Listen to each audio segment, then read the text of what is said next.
some people don't recognize certain things about Paul. We got to understand why he is controversial. For example, we got to ask ourselves, who did Yahshua, who did the Messiah leave his ministry behind to, y'all? Anybody answer? The disciples? John, James, and John the Baptist, James, and it's the third one. Well, I think he was asking who the one that he gave the keys to the kingdom to. Right. And Peter, he considered his rock, right, y'all? Yeah.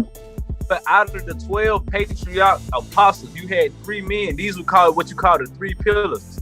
Remember, they template was set off for the first, the ones that were during the Maccabean time they seen. So you had 12 legislators, which is the 12 apostles, and you had 3 pillars, which was James the Sadiq, Yaakov HaSadiq, and you had Kepha, which is Peter, the Simon Peter, and you had John the Revelator. Now check this. So with that being said, we can agree that Paul was never given the keys to the kingdom, right? Right. Yes. All right, check this out. If Paul wasn't never given the keys to the kingdom, some people, one time me and Joe were downtown Jacksonville, and this dude from IOG, he told me Apostle Paul, that Paul was the 13th apostle or the 12th apostle, something like that. I said, my boy, you capped. But check this out. Look, we're gonna start it off. Before I go into Acts chapter 1 to show you what an apostle is, to show you that Paul was never an apostle. You can't be no doggone apostle. There's only 12 apostles. It's certain requirements that you got to meet to be an apostle. Before I go into that, I want to ask y'all, why do Paul have 14 letters in the New Testament, but the ones who Yahshua gave the kingdom to, they got a lot less letters or work that you can find in the New Testament? That ain't by coincidence. You feel me? All right. So check this out. Iris, let's start it off in Acts chapter 1 real quick. We finna first discover about what an apostle is. Like, how do you make an apostle?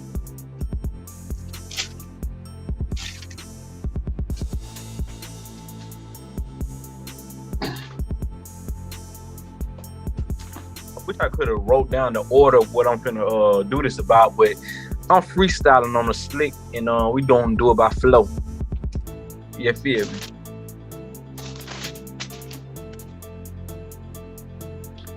All right, so look, we're gonna go Acts chapter 1. Just start us off at verse 19, actually, y'all. All right. And it was known unto all the dwellers at Jerusalem, insomuch as that field is called in their proper tongue Al-Qadama? Is that how you say it? Yeah. That is to say, the field of blood. For it is written in... Hey, my bad. Let me just speak on that real quick. What's going on right now, the patriarch, they came together and they were speaking about Judas Iscariot, or Judas the Scary Cat.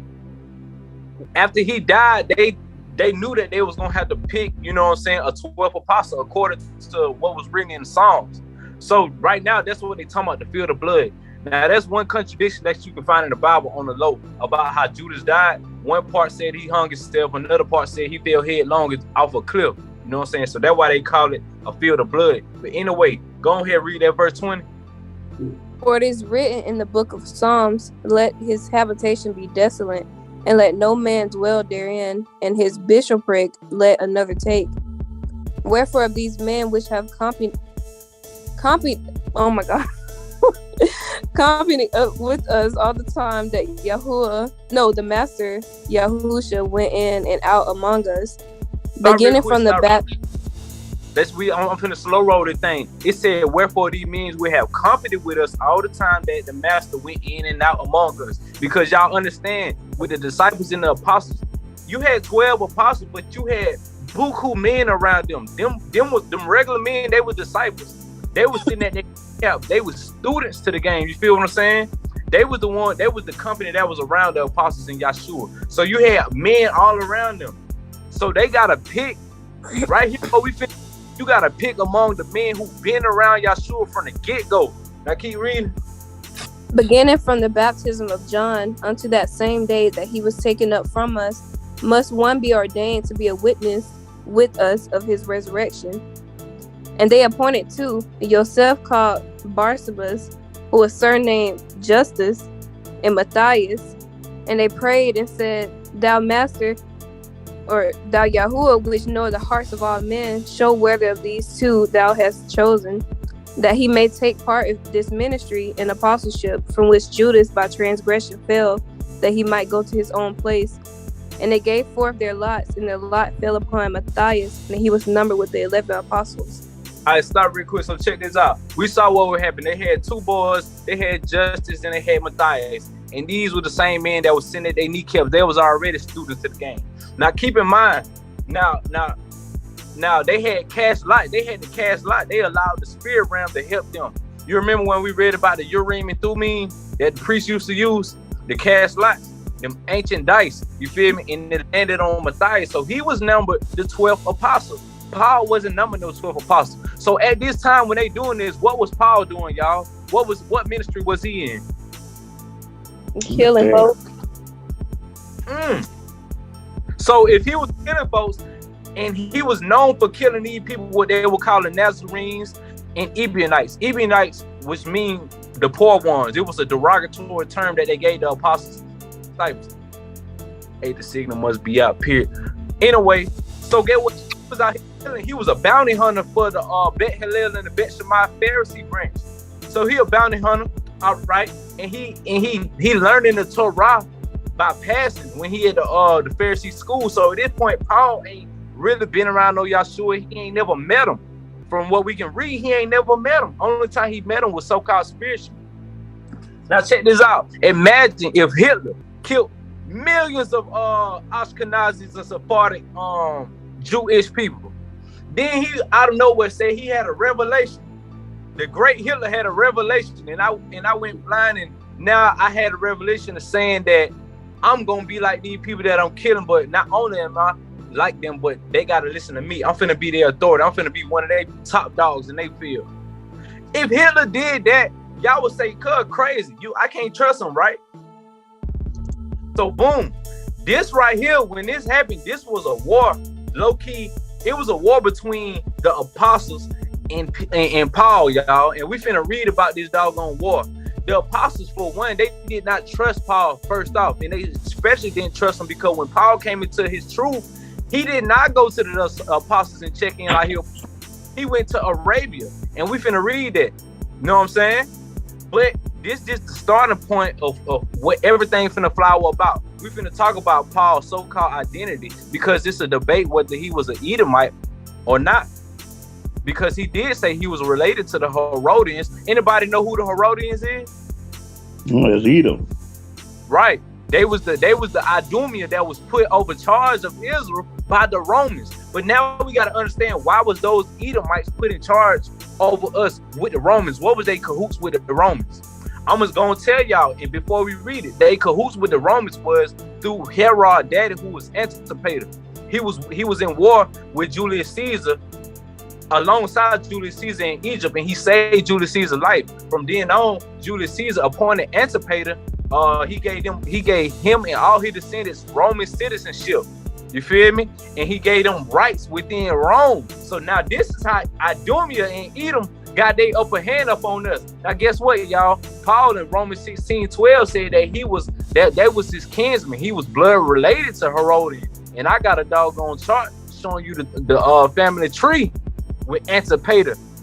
You feel me? So this is how Paul. Funny? You want to know something funny? Two nights ago, now this was really weird. 2 nights ago, we sat here and we watched the movie Cleopatra with Elizabeth Taylor.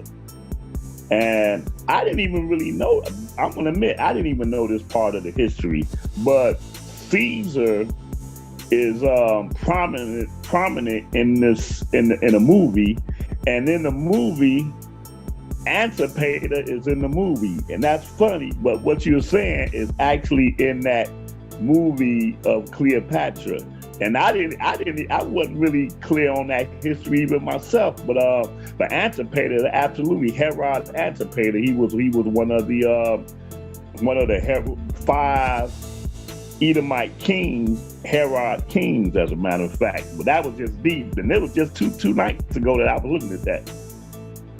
Man, see, I told y'all, boy, the spirit be moving, boy. It'll whisper, it be whispering in everybody, and when we come together, it be making it full circle, y'all.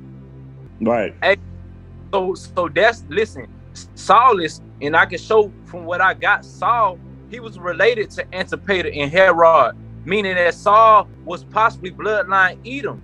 You feel me? But at the time, Edomites, they were still trying to claim like they were Israelites, just like the Samaritans were acting like they were Israelites, y'all. You feel what I'm saying? This is why Paul was trying to say that he was a Benjamite, you feel me, that you can read, but also we got proof that he was an Edomite.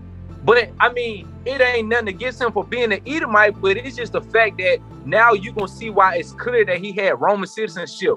And whenever he got in trouble, we can read how he was about to get in trouble. And they came and got him, like he claimed his Roman citizenship and got himself low-key out of trouble. Same thing his great-great-great, which was Antipater. Antipater did the same, Herod did the same thing. He had to go to the Jewish courts because he was killing too many Israelite priests. But then Julius Caesar came down and said, no, y'all take him out of court, he's straight. Because Julius Caesar knew that the whole Herodian bloodline had to be protected by Rome. That's why Paul had the best education, all kind of things. And he looked down on the apostles. He had like they weren't worth a hill of beans because he had education. But anyway, listen, we finna read another scripture. Last night, y'all, we read about Acts chapter 15, about when James had made Paul come and check in with him and the other Pharisees and the Nazarites. Now, look, y'all remember the ones who was in here last night. Y'all remember what that meeting was about? You said Acts 15? Yeah, you remember we read that when Paul checked in. You remember what the meeting was initially about? Oh, I thought you were talking about like our meeting. It was about the outreach to the other nations, like the Gentiles, right? Yeah, you can say that. So listen, there was a deliberation, a Yahudi deliberation between the Pharisees, the Nazarene, and Paul and Barnabas. So Paul and Barnabas, they was out doing their thing in Europe, but then they knew they had to come check in. Remember how I said Paul didn't ever check in when he first came woke? You feel me? Had his revelation. He ended up coming to check in at Act 15. When he checked in, they was mad because they were like, why you ain't teaching these people our laws like circumcision? So the whole name of the game, they were trying to figure out about circumcision, but then James ended up giving a decree. He said, scratch that, y'all. We ain't gotta worry them about circumcision. We gonna make sure that they not eating idols. No pollution of idols, strangled, and from blood, right? But listen, hold on. Hey, let's read. Let me see, Acts 15.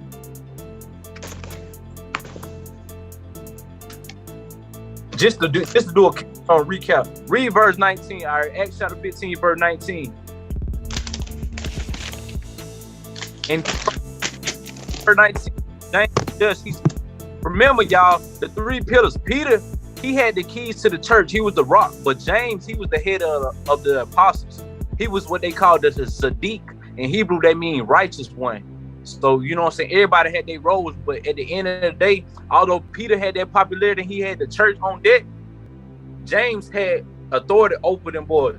They had to check in with him. That's why James speaking right now. Read verse 19. Wherefore my sentence is that we trouble not them which were from among the Gentiles are turned to Elohim, but that we write unto them that they abstain from the pollutions of idols and from fornication and from things strangled and from blood. All right, stop real quick. So James said, he said, I don't worry them about circumcision right now. We're gonna get to that later. Let's first make sure that they temples in the right standing. Let's not have them eating pollutions of idols. And we know he's talking about eating meats off of the idols because when we read verse 29, skip down to verse 29, verse 28, and then 29. Go ahead. For it seemed good to the Ruach HaKodesh and to us to lay upon you no greater burden than these necessary things, that you abstain from meats offered to idols, and from blood, and from things strangled, and from fornication, from which if you keep yourselves, you shall do well, fare you well. All right, big. So from the one that was in here last night, what did y'all gather when James told Paul to teach these people this? What did we read Paul end up doing on the backhand? He went and taught these people the exact opposite. And we can read this in 1 Corinthians 10-25. Let's read that before we get into the whole study now. 1 Corinthians 10-25. This is a capstone from last night. So James sat here and tell these people to keep their regards in what they putting in their mouth as far as producing the idols, meats off of the idols. 1 Corinthians 10-25, then what Paul turned around and sent the letters to the Corinthians about. Whatsoever is sold in the shambles, that ye eat, asking no questions for conscience sake.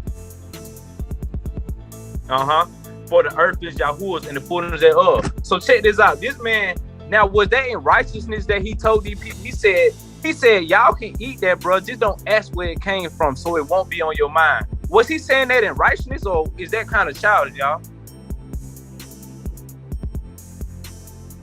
Now, Definitely childish. No, that's definitely childish. But can you make that scripture fit in present day's time, where it said don't be buying what's in shambles? Like, make that fit. Oh, we went over that last night, Leviticus 17 and Leviticus 7. It's the same thing you going to buy meat say Publix and stuff like that. But listen, we're not going to get into that right now. We're going to talk about Paul. Listen, check this out. I want to make a connection. Since we just read that, and we see that Paul had a liberty of eating any animal that he wanted. You feel me? Not like that, but listen, he had no regards in regards to the polluted idols, you know what I'm saying? So when we read in 1 Timothy 4, remember Paul, he basically said that people were going to be coming about telling people to abstain from meats, right? Y'all remember that in 1 Timothy 4? Yeah. Matter of fact, hold on. Let's go there real quick, y'all. We just pre-gaming right now. I ain't getting nowhere into what I'm trying to get to yet. Cause it's a lot to speak on in regards to that. And while we get there, I know you're talking about the 3 pillars. I just want to notate it real quick. I know you said that James is it James, Peter, and John is the 3? Yeah, James, Peter, and John. And we're going to read about them being the 3 pillars in Galatians chapter 2. Celeste, your and phone. You're saying that James was the head.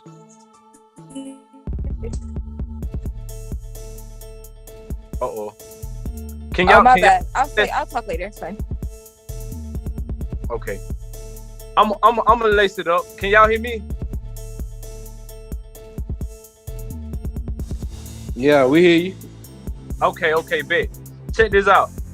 Yeah, it was James, Peter, and John. But listen, go to 1 Timothy 4 real quick. Let's see what Paul was saying. And we're gonna ask ourselves, why was he saying this? Read verse 2, read verse 1 all the way to verse 3. 1 Timothy 4. Yeah. Now the Ruach speaketh expressly that in the latter times some shall depart from the faith, giving heed to seducing spirits and doctrines of devils, speaking lies and hypocrisy, having their conscience seared with the hot iron, forbidden to marry and commanded to abstain from meats, which Yahuwah have created to be received with thanksgiving of them which believe and know the truth. For every creature of Yahuwah is good, and nothing to be refused, if it be received with thanksgiving. For it is sanctified by the word of Yahuwah in prayer. All right, stop. So listen, how many people know that Christian pastor love that verse right there?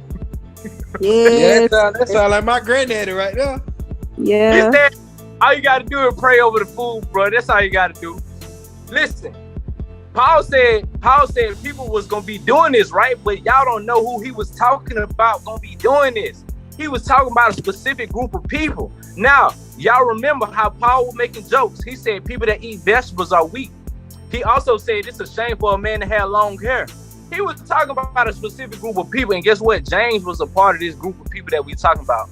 We got records showing that James was consecrated as a Nazarite. You know what I'm saying? We got records showing that he didn't partake in wine and flesh. But anyway, this beside all my point. Matter of fact, real quick, let me show this. I got to stop. I want to make sure I show y'all everything. Listen, this right here is the Gospel of Nazarene, y'all. This is the Aramaic Gospel that the New Testament came from. This talking about James. Notice where it say, hold on. So get what? and they came and dwelt in a place called Nazareth. This talking about Mary and Joseph. And they say where dwelt Nazarites in the scenes, and he was called the Nazarene. Now this right here talk about James. It is also came to pass that in the second year of Yahshua's life, a second son was born to Joseph and Miriam. His name was called Yaakov, meaning Sadiq, which is one who is just and righteous before Yahuwah, one who is of the true Israel. As with Yahshua, just like his brother Yahshua and John the Baptist, he was consecrated unto Yahuwah, a Nazarite from his mother's womb, according to the way. So guess what? We got records. That's just one record showing, but we got plenty of records showing how these boys, they came up under a template, what they call the way, and most of them was Nazarites from their mama womb. You feel what I'm saying? Consecrated. Now, so you can imagine during this time when Paul was making these so-called slick remarks, who he was talking about.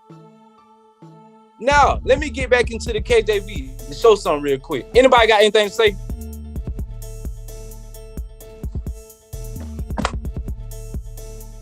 Everybody good?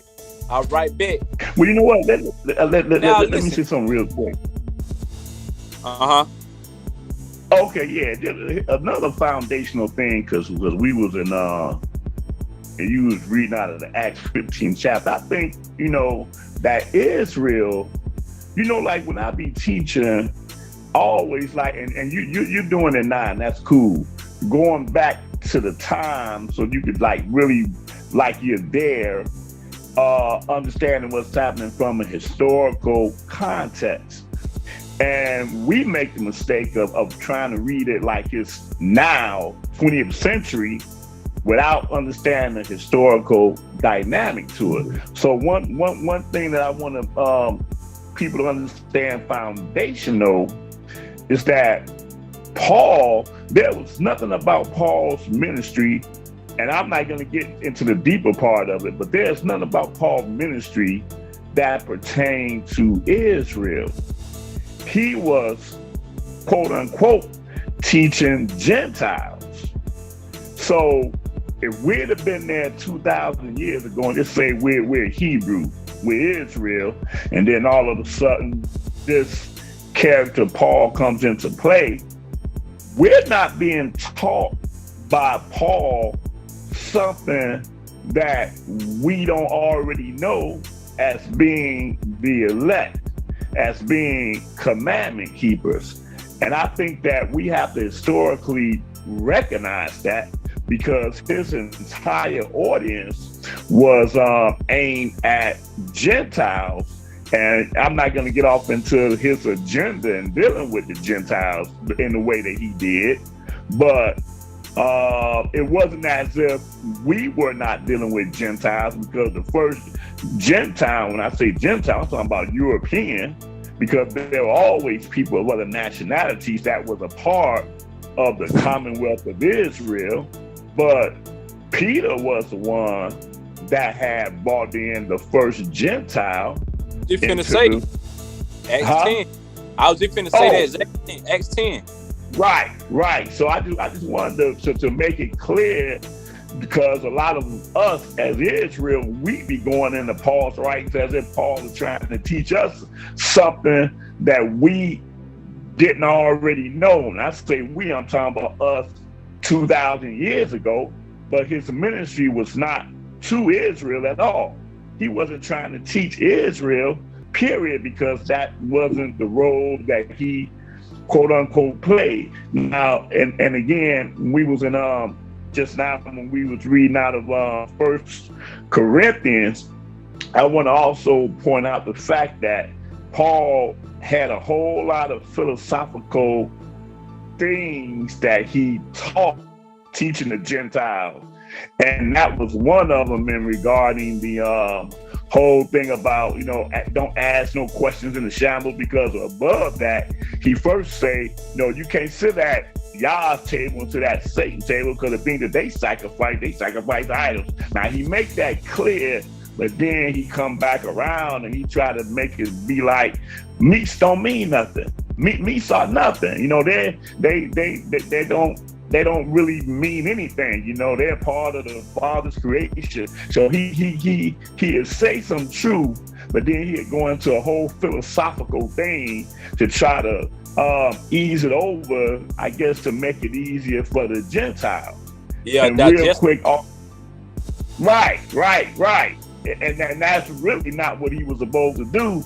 But that's something that he decided to do, because in another place, I think that's 1 Corinthians, and matter of fact, the chapter before that, he makes a comment about, which is not something that we should ever do in the way that he did it. Say, I'm all things to all men.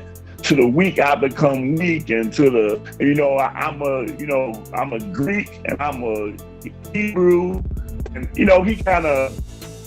in other words, he's saying I kind of switch sides whenever it's convenient for me to switch sides. Just like you was making a point about him throwing out his citizenship card whenever it was convenient to him. So I don't know. I think that those are foundational things regarding Paul that, sometimes you got to know who the man is before you can just listen or read some words from him and be like, oh, okay.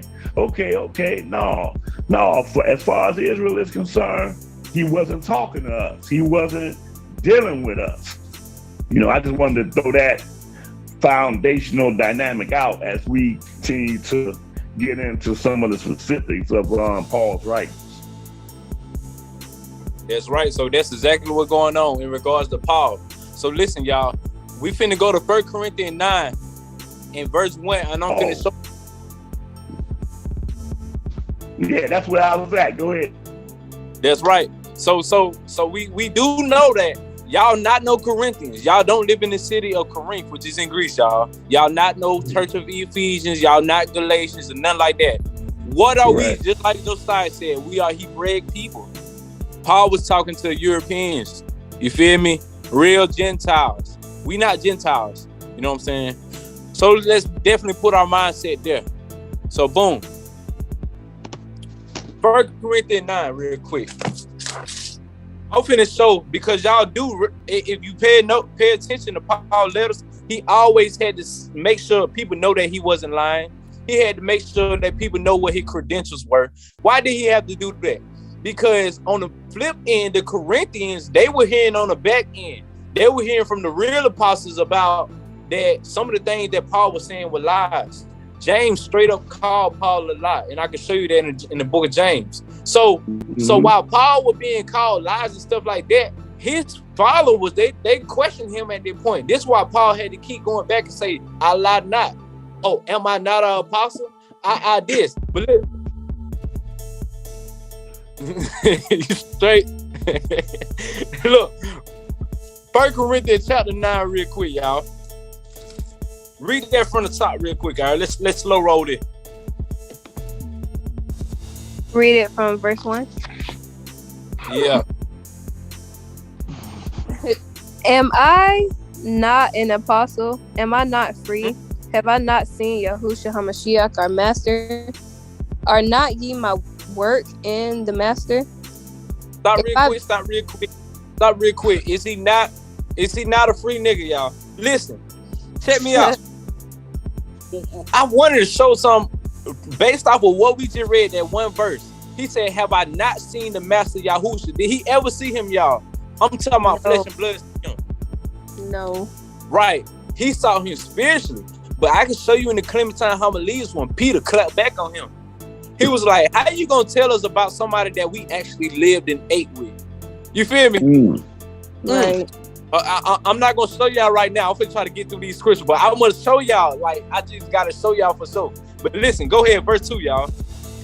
If I be not an apostle unto others, yet doubtless I am to you. For the seal of mine apostleship are ye in the master. Mine answer to them that do examine me is this. Stop real quick. Who is Paul talking about examining him, y'all? At this point, Paul was on display because people had started pulling Paul card, y'all, when you start getting into the history. Oh, my bad, Shakir. We reading from 1 Corinthians chapter 9.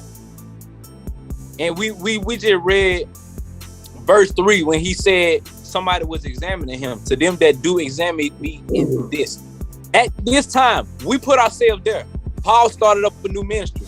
It's only two groups of people that's preaching the Messiah, y'all. It was either the apostles that lived with the Messiah, or you had Paul, who at this point everybody looking at him like an imposter. Like, bro, how you went from killing us to like trying to say you got authority over us? You feel me?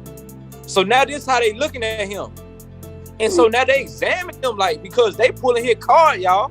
Listen, what happened was he had to get letters of recommendation from the apostolic officiators. The 12 apostles, they were like mob bosses at this time, y'all. They weren't just no regular old meek disciples. At this point, they was real mob bosses. They had soldiers under them.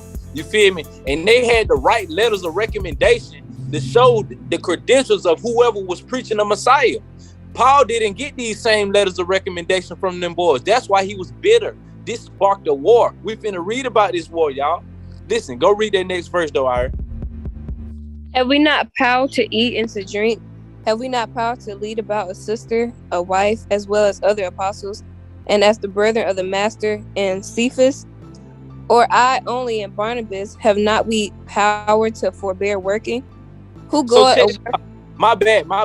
I just wanted to show that right there. 1 Corinthians 9, the first few verses, when he trying to reapprove and assure his his credentials, y'all. All right, listen, let's go to the next now we ain't going to the next chapter. We finna go to the next book of Corinthians. Let's go to 2 Corinthians 3 real quick. I'm show some real quick in this. So far, we see how Paul was one, he was not an apostle. It was credential for you to be an apostle. We see how two people was examining him and questioning him. They was pulling his card. He had to say that. He had to always state how, am I not an apostle? No. Did I not see Yahshua? No. What about my credentials? And so on and so forth. But anyway, y'all, 2 Corinthians 3.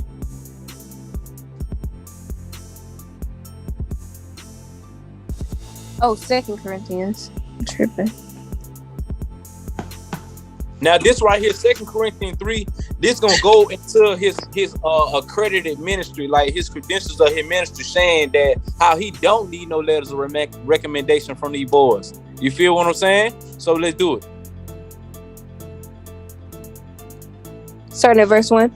Yeah, verse 1. We just need 1 or 2 verses out of there. We're gonna try to fast track this. Do we begin against commend ourselves, or need we, as some others, epistles of commendation to you, or letters of commendation from you? Ye are our epistle, written in our hearts, known and read of all men. For as much as you are manifestly declared to be the epistle of Christ, ministered by us, written not with ink, but with the ruach of the living Elohim, not in tables of stone, but in fleshly tables of the heart. Stop real quick. Now, guess what? A lot of people I know that read that right there, when he started talking about a letter, a lot of people interpret that to talking about the Torah. You feel me? They say that he was talking about the Torah being done away with and we get a new one put on our hearts. But really what was going on, Paul was talking about these letters of recommendation because he wasn't officiated in his letters. And he's showing how, I understand what Paul's trying to say though. He's trying to say that, who are y'all? Y'all humans like I am. You feel me? I came this inspiration from the spirit realm. You know what I'm saying? So I got spirit realm authority. That's what he's trying to say. But really, the reality of what's going on is you had to check in. Like, just like a baby don't come out eating food like adults eat, you got to go through the process. When you during that time, when you was up under the different templates of churches like the Essenes, the Ebionites, the Nazarites, the Nazarenes, you had to be 1, 2, 3, 4, 5, 6 years sitting at your kneecaps learning. You feel me? Before you ever come up to talk about you got some kind of authority. Cause boy, to call yourself a moray or anything, boy, it's a heavy burden behind that. You feel me? And so just like Job say, I know not to give no flattering titles to men. You know what I'm saying? Hey, this young get for real out here, y'all.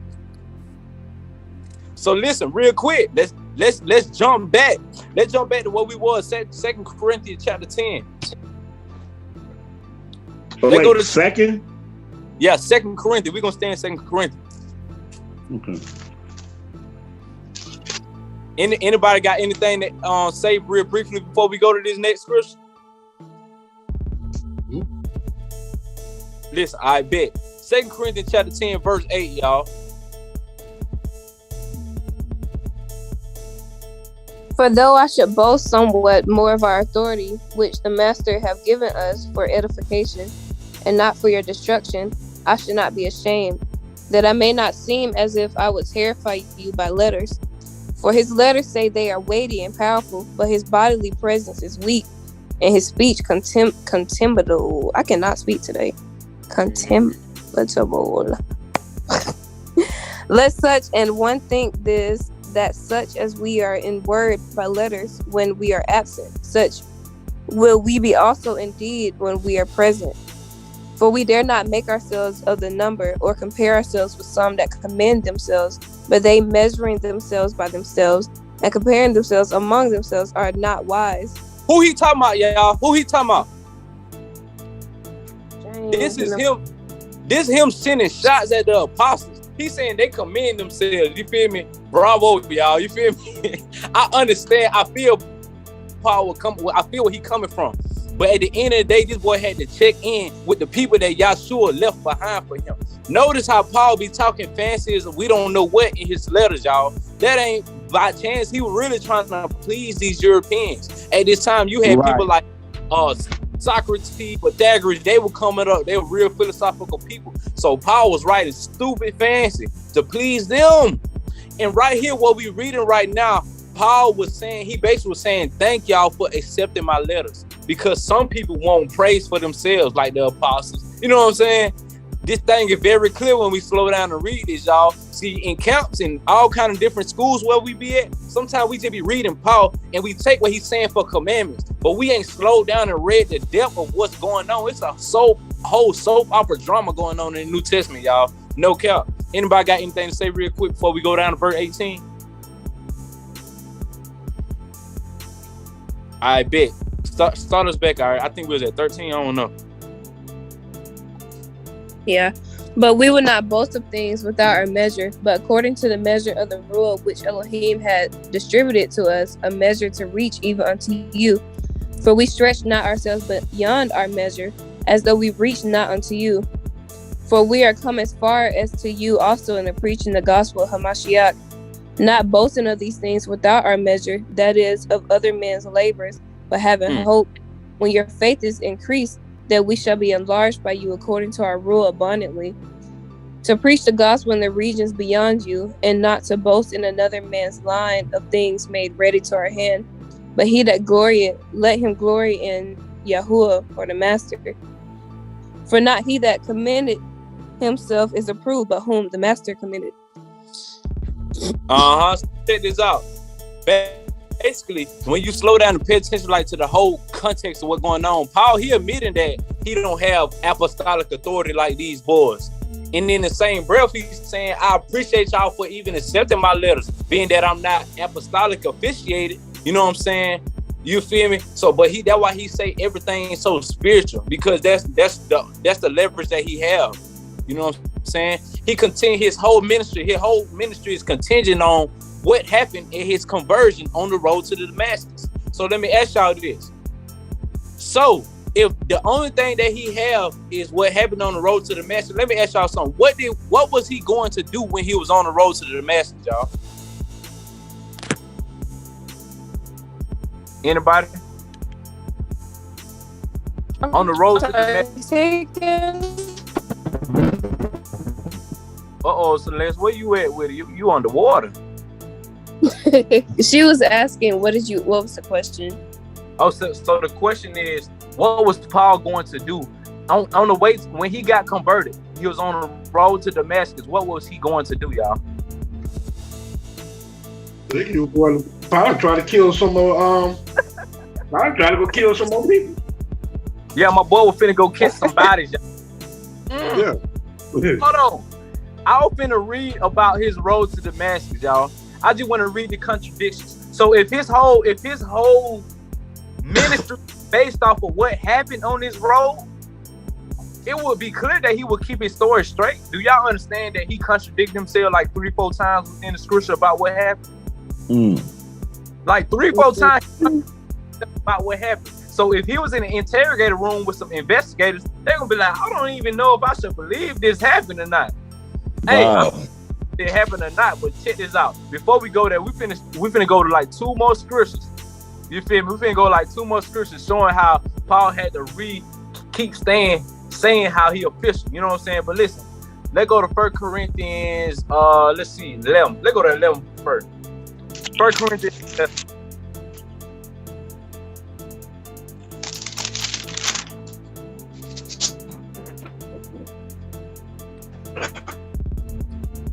We just want to get that one liner, bro. I just want to, you know what I'm saying, show this. And I wish I could go to all the scriptures where he was talking about I lie not, but I'm sure y'all aware of it. He always stated how he wasn't lying. Why he had to say all that though. 1 Corinthians 11 verse 1, y'all. But ye be followers of me, even as I also am of Hamashiach. I never liked that verse. Yeah, it don't sit right with me either. That's why I wanted to read it. Yeah. Matter of fact, read verse 2 and we're going to leave it like that. Now I praise you, brethren, that you remember me in all things and keep the ordinances as I delivered them to you. All right, stop real quick. So we see a clear picture of how Paul wanted to make sure. He wanted to make sure that his ministry was recognized. He was in competition with the big dogs. You know what I'm saying? And he was speaking on them. He was in war with these boys. At this point, Paul was a sexual man though, y'all. He went to the best schools. He had a good education. He had a Roman citizenship. But the thing about it is, he knew how to finesse and weigh himself into creating a ministry. When we get deeper into this study, we're going to see how Christianity came about from this, y'all. But anyway, let's go to 2 Corinthians 11 real quick. 2 Corinthians 11. On the way there, anybody got anything to say? Yeah, I have a question, but I don't know if it's better to ask at the end. But I'm gonna go ahead and ask. So, is the problem with Paul or the people that put him on a pedestal? Man, listen, that's a good question, G. Now, from what we reading right now, Paul been problematic. Paul was problematic before his conversion and after his conversion.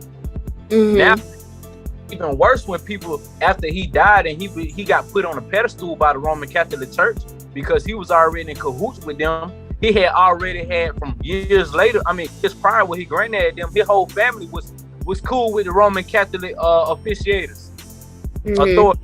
So this is why we see a lot of his works within our Bible, y'all. But yeah, after he died, people especially put him on the pedestal. We might well say he is what the face of the Antichrist is, y'all. We need some. So basically, saying that you can read the entire history from his version, so I'm all of a sudden now wanting to be setting up different churches among the Gentiles. The main issue is that you never see at no point in time when you went to James, Peter, John, or children and had been taught and been given, as they said in the scripture, right hand of fellowship to them. It was like he just received his vision and he went up his out being part of sense. Yeah, for sure. And so I kind of heard what you said, Josiah, although your phone was breaking up. But I think what you were saying at no time that he wanted to take his in the ministry with the apostles, right? Absolutely, because like the original point you made, it was a specific number. And you can't read where any of the apostles had died and then he replaced one of the apostles, because that's the only way you would have been an apostle of the assembly if you took the place of one. It's like, and I hate to use them for an example, it's just like popes. Can't no Catholic guy come up and say, oh, I'm a pope too. Wait a minute. The popes have what they call apostolic succession. If this dude is a pope, then who did he take place? You know, and I hate to use that as an example, but that's clearly what the script what is showing us in the assembly that's what they did in terms of apostleship. But go ahead. But you know what? That might be why, I don't know if a lot of people know about this story. That might be why Paul tried to kill James. Like, I can show y'all in Clementine homily where he kicked Paul down on the steps at the temple. You feel me? Them Paul got into a real altercation and Paul broke his leg. You know what I'm saying? Mm-hmm. And then on the flip side, James broke his leg. On the flip side, Paul, Irish ghetto. Flip side, Paul tried to backdoor James and get to Peter because he know Peter had that fame. So Paul wanted to build his ministry with Peter. This why we gonna read about this too in Galatians when Paul met up with Peter and he used that for to make James try to pump. He made it seem like James pumped Peter. But anyway, I ain't gonna talk about it. We gonna read about it so y'all can see this drama. The thing is ghetto. You feel me? These boys are ghetto and hood rats. You know what I'm saying? Listen. Man, forget Deuteronomy 28, man. We could just look at them. They know we Israel. Yeah. For some, you gotta see Deuteronomy 28. We know we Israel looking at these Negroes. 2 Corinthians chapter 11. Where are we? Starting at verse 1. Verse 13. We're gonna get that one liner. Let's see how he called them fake. You know what I'm saying? For such are false apostles, deceitful workers, transforming themselves into the apostles of Hamashiach. So he's sitting here calling the apostles fake and false. Outside of himself, who else were the apostles, y'all? He wasn't talking about no random nigga that ain't had no play. He's talking about the big dogs that really had motion out there. It was only 2 different groups of people that were preaching the Messiah, y'all. Terry, my bad. We was in 2 Corinthians chapter 11. We just read verse 13 about how Paul called the apostles fake. He wasn't talking about no random. Keep reading that. Okay, read it. All right, verse 14. And no marvel, for Hasatan himself is transformed into an angel of light. Therefore it is no great thing if his ministers also be transformed as the ministers of righteousness, whose end shall be according to their works.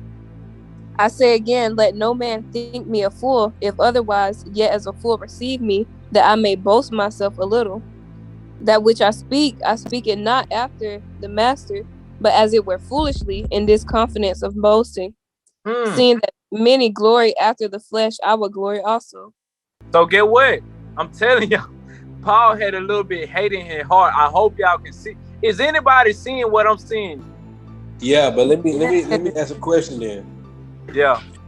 With all this meat, I'm already been learning the contention between these two people, these two groups. You know what I'm saying? But what we do with that? What do we do with it? So what we doing with it is right now, when you understanding the reality of what's going on in scripture, that take away the fantasy that people don't understand that these people that we read about are real people. They had real things going on. So it's more relatable in this sense. Then also outside of that, you can understand how when we start glorifying and idolizing words that we see in the book, how we stepping out of line with the Creator. See, the book is a tool, you feel what I'm saying? But when we sit here and read letters that come from somebody who had no apostolic authority, and we start idolizing this thing and make it seem like it's fact, then we kind of stepping away from the Torah. We got to make sure it's lining up with the Torah. So that's what I'm saying. Oh, okay. So basically, yeah, we from the letters we get a sense of history, a good sense of history. But what I should take from that is look for the instruction of the Bible, the law, statutes, and commandments. For sure. Like I always say, chew the fruit, spit the seeds out. That's the spirit. Chew the fruit, spit the seeds out. I like that. Like something as simple as the head covering thing. We all know that Paul says that women should cover their heads and everything. Me personally, in this walk, I feel like it's been like a conviction straight like from the Creator that I felt that I needed to cover my head. But when I first read that scripture, I was like, I haven't read that like in the Torah, and I feel like people like they take things that Paul is saying and be like straight like, you have to do this. And I'm like, why? It don't say it like the Torah don't say that. And it's crazy because we just read a scripture away. He said to keep the ordinances that he delivering to us. Right. He just said that. Right. But listen, we still want to see y'all with headrests on because it looks nice. Yes, sir. Yeah. I felt convicted to cover my head, but not because Paul told me. Right, but I'm saying, from the whole ordeal, like that seemed like some sound instruction. Like, why not? You know what I'm saying?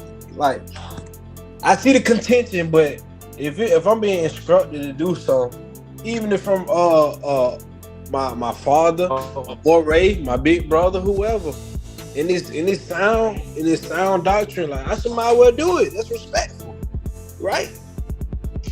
That's right. Listen, yeah. If we in here so let me ask you a question. Y'all, hold on. Jakir or Amaya, I don't know who that is raising the hand. Go ahead. Shalom, Aki, it's me. Shakir. Shalom, Miss Baka. Y'all can hear me?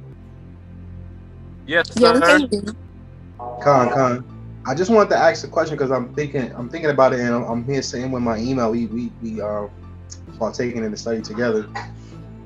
But my question is, who facilitated Paul's letters to be included in the canon, the so-called canon?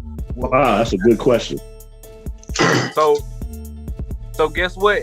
And people argue about whether the Nicene Council or not. We know not the first Council of Nicaea, but we know Council of Hippo, the Council of Carthage.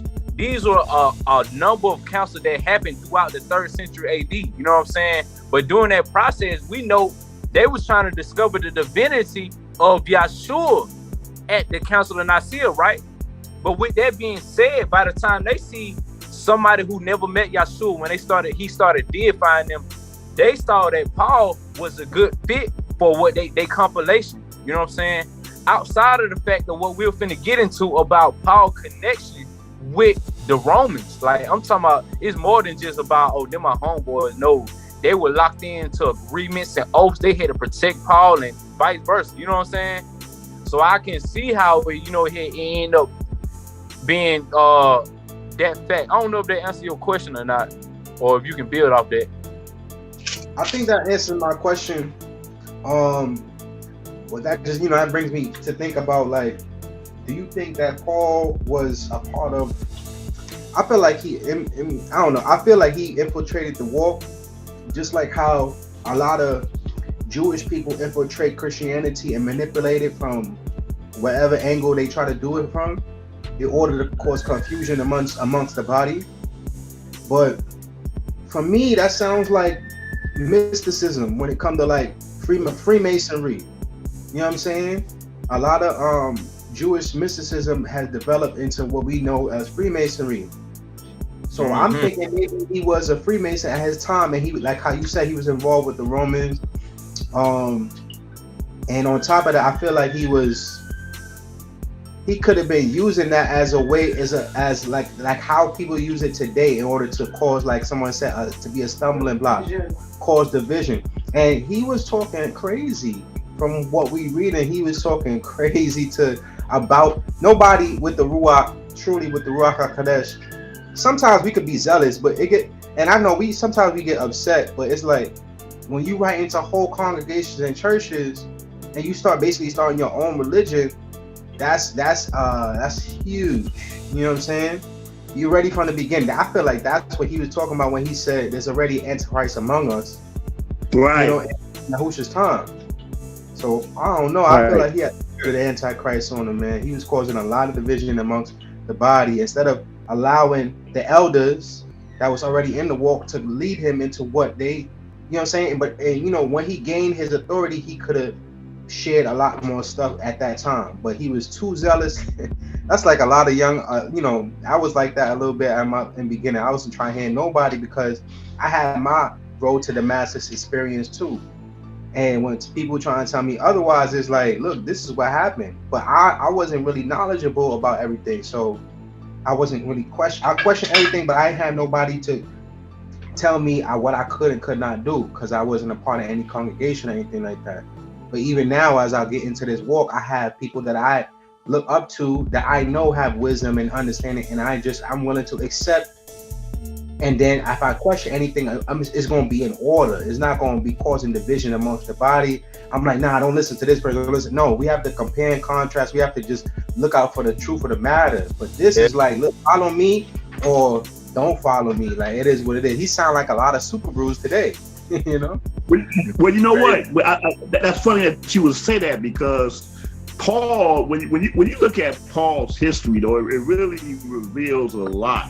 And I think that a lot of people, especially when you look in the context of where we are today, because Paul, he was actually, for a certain time, he was part of a Super Brews group. You know, when you think about it, I mean, these cats was actually shedding blood. But then, based off of his supposedly awakening by the vision or whatever, it seemed like he went from one extreme to another extreme, and he kind of put all Hebrews in a certain box, if that kind of makes sense. And then it's like he kind of used Yahshua almost as a symbol that he taught the Gentiles in the way in which the Gentiles worship their idols. He actually had to make Yahshua himself to be kind of an idol, because that's what the Gentiles were used to. But that's what he did. He almost vilified, to a certain degree, everything that he was taught, even when he was part of that wicked system that he was part of. And then he like, oh wait, I'm a little bit better than them now, you know. And then, like you said, he kind of just jumped over us, and we wasn't even a part of that system that he was in. And he like, you know, I got something better than both of them, really. Hey, but AJ, before you get off of this chapter, man, I wanted you to bring that all the way down to the 23rd verse, though. Okay, bet. We was in 2 Corinthians, ain't that right? Chapter 11. Yup, 11, yeah. All right. You want to start all the way 23? Yeah, but where was you? I want you to bring it down. But where did you stop at? Ira, you recall that? I think I was at 19. Something like that, right? Yeah. All right. For ye suffer fools gladly, seeing ye yourselves are wise. For ye suffer if a man bring you into bondage, if a man devour you, if a man take of you, if a man exalt himself, if a man smite you on the face. I speak as concerning reproach, as though we had been weak. Howbeit, whereinsoever any is bold, I speak foolishly, I am bold also. Are they Hebrews? So am I. Are they Israelites? So am I. Are they the seed of Abraham? So am I. Are they ministers of Hamashiach? I speak as a fool, I am more. In labors more abundant, in stripes above measure, in prisons more frequent, in deaths oft. Of the Jews, 5 times received I 40 stripes, save one. Thrice was I beaten with rods. Once I was stoned. Thrice I suffered shipwreck. A night and a day I have been in the deep. Feel me? Keep going. Well, but you see what he's saying there? It's almost like he's still trying to compare himself among the other Hebrews. And he like, you know, well, I'm more of a minister of Hamashiach than they are. And just look at all the stuff that I had to go through. Like, what nobody else going through this stuff? What nobody else being put in prison? Nobody else was being, you know. So he it's clear, just like when you read the other thing, you know, follow me as I follow. He was very what's the word for it?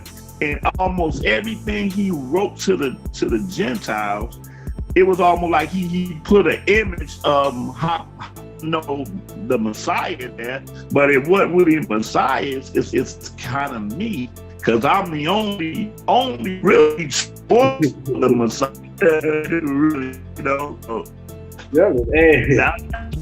That's Wow. deep. Yeah. This again is him fighting for his credentials to show his followers in Corinth how he is that nigga. But on the flip side, the apostles, they pulling his card, so he got to fight hard, y'all.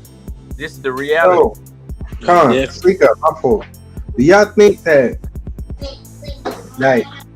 that this has happened purposely for the wheat versus the tears type of like? So what I'm getting, like, you know, sometimes I think very out of the box or whatever, right?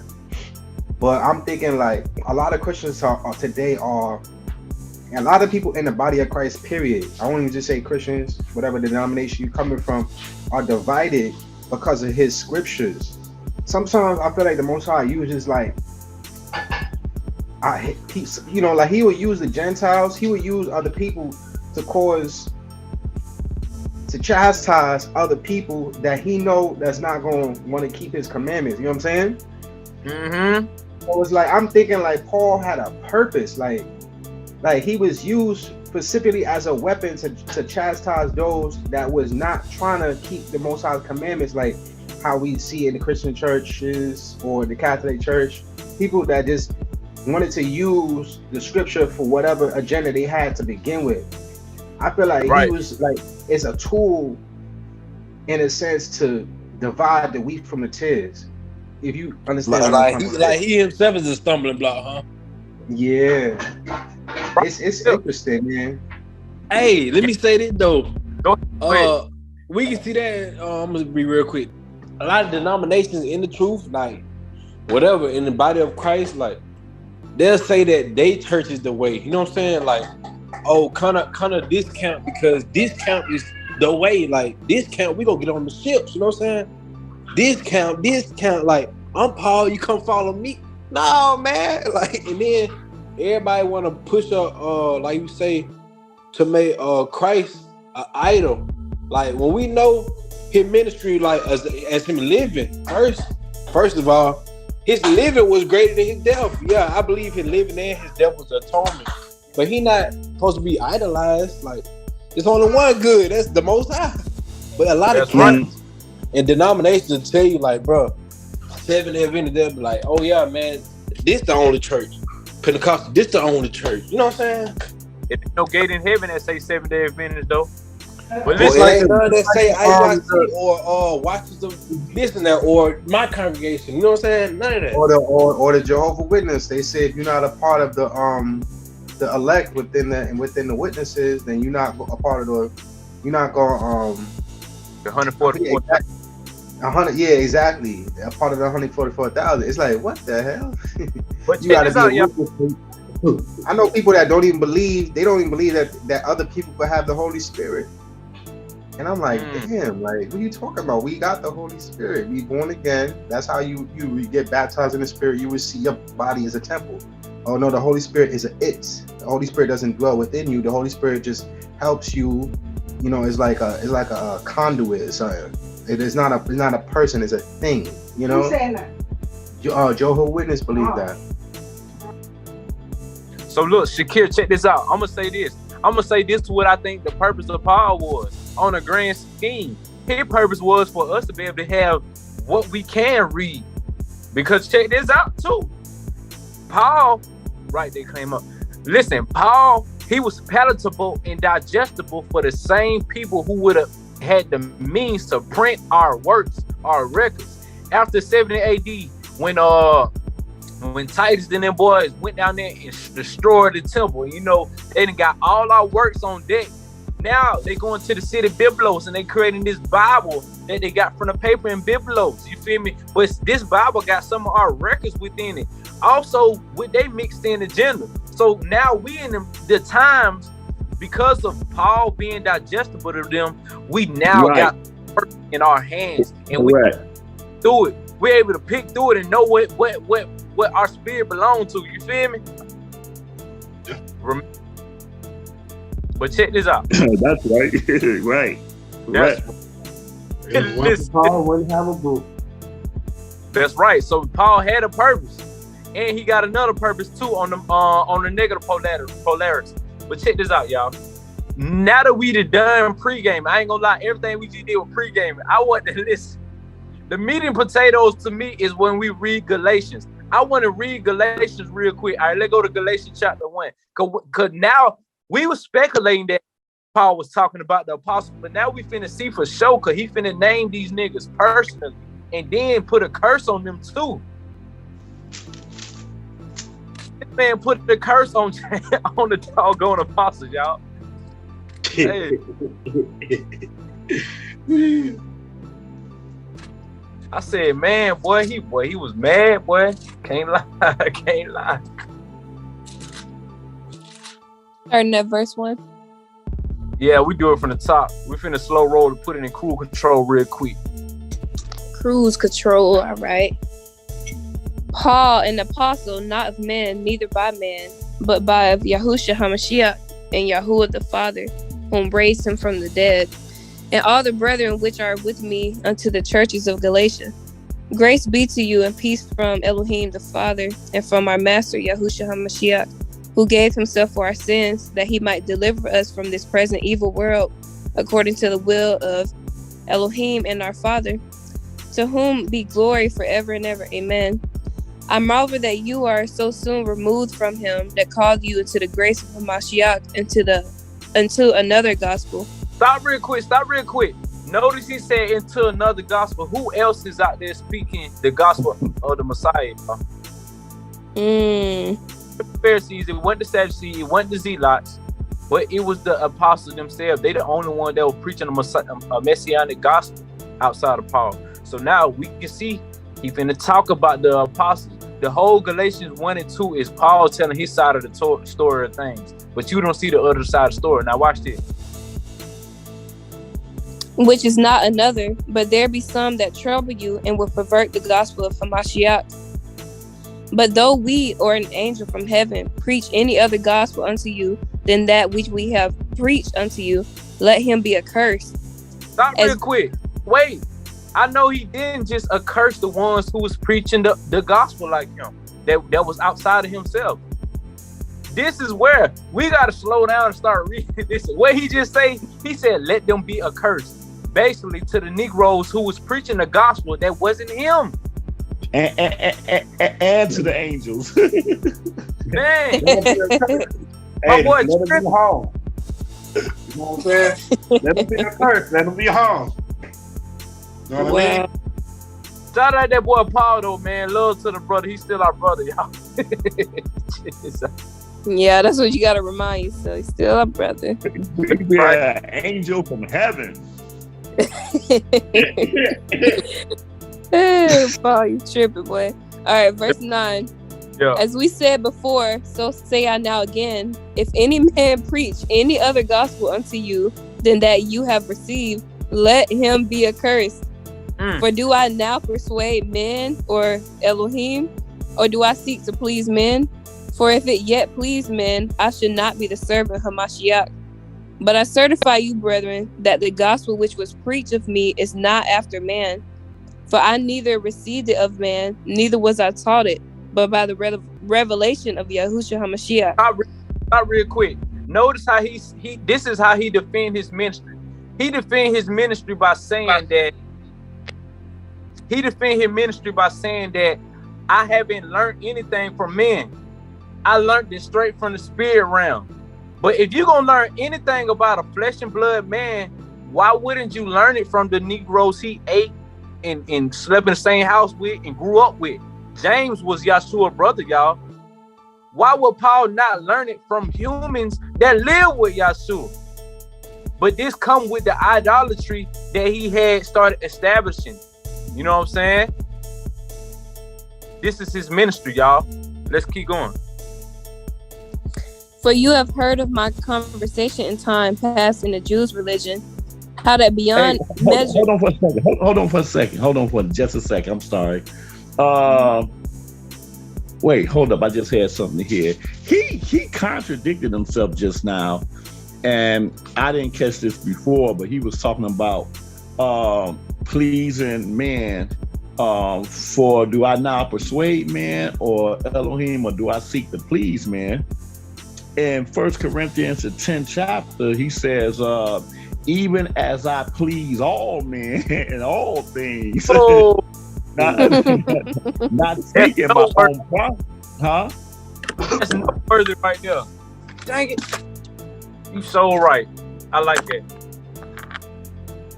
Yeah, 1 Corinthians 10 and 33rd verse. So that he do that a lot. Those are one of many contradictions that he do in his writings.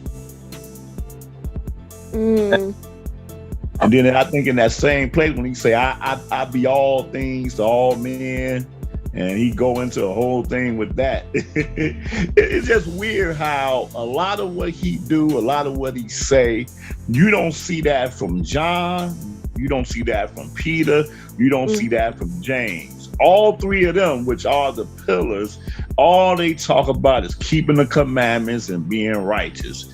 They don't never say I, and I did this and I did this. They don't even bear witness of themselves.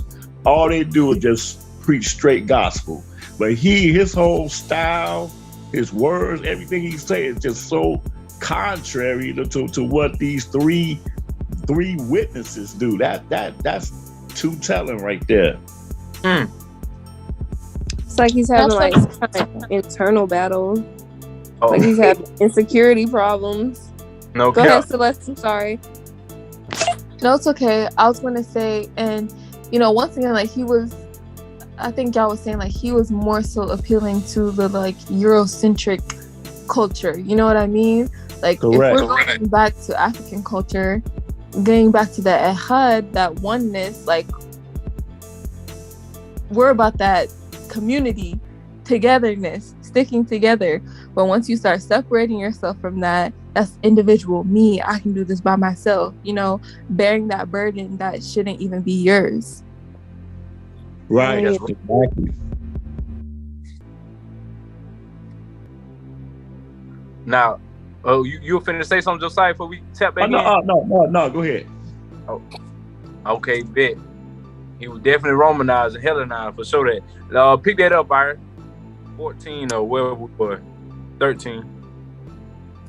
For ye have heard of my conversation in time past in the Jews' religion, how that beyond measure I persecuted the church of Elohim and wasted it, and profited in the Jews' religion above many my equals in mine own nation, being more exceedingly zealous of the traditions of my fathers. But when it pleased Elohim, who separated me from my mother's womb and called me by his grace to reveal his son. I ain't gonna lie. When he said that, y'all, I love Paul, but I took offense to what he just said in verse 15. Notice what I just showed y'all in the Gospel of Nazarene. When you separate from your mother's womb, that means you are concentrated as a Nazarite. Just like how Samson was separated from his mama's womb. You know what I'm saying? But at the same time, Paul throwing shots at the same people who really were consecrated from their mama's womb. But yeah, I think that was he was throwing at them because he know what the saying was about Nazarite number 6. You feel me? But go ahead. To reveal his son in me that I might preach him among the heathen. Immediately I conferred not with flesh and blood, neither went I up to Jerusalem to them which were apostles before me, but I went into Arabia and returned again unto Damascus. So real quick, so he ain't never check in soon he woke up, right, y'all? He ain't go to the apostles in Jerusalem like he was supposed to. What you finna say, Josiah? No, hey, I'm just reading straight up. That's deep. No cap. So he went to Arabia, y'all, but he ended up coming to Jerusalem 3 years later. Let's read that, verse 18, all right? Then after 3 years, I went up to Jerusalem to see Kepha and abode with him 15 days. But other of the apostles saw I none, save James, the master's brother. Now the things which I write unto you, behold, before Elohim I lie not. Afterwards I came into the regions. Notice, he gotta make sure y'all understand he's not lying, y'all. But Galatians 2, we're gonna see some lies, but anyway, go ahead. Afterwards I came into the regions of Syria and Cilicia, and was unknown. Cilicia, and was unknown by face unto the churches of Judea which were in Hamashiach. But they had heard only that he which persecuted us in times past now preached the faith which one he destroyed, and they glorified Elohim in me. All right, so listen, just I wanted to make sure I highlight verse 19 and verse 18. That when he did come to Jerusalem, he did check in with the people he was supposed to check in with. He didn't check in with all the apostles, but he only stayed with them 15 days, you feel me, with Kepha. Because he for some reason, Peter had a better connection with Paul. You know what I'm saying? And Peter had the most fame, so I guess Paul saw it convenient to be with Peter. But then notice he also saw James too. You feel me? But he had no choice but to see James, because James, you feel me? You can't get past that anyway. But y'all, check this out. He also mentioned how James was the master's brother, and we know that James is just brother. 15 days. I wanted to highlight that 15 days really ain't a long time, because a lot of the disciples, they had to be under the authority of the apostle for years and years and years before they even try to act like they were finna be anything. Chapter 2 though, we finna get into chapter 2 and see some of these lies. We're gonna might point some out as we find them. All right, verse 1.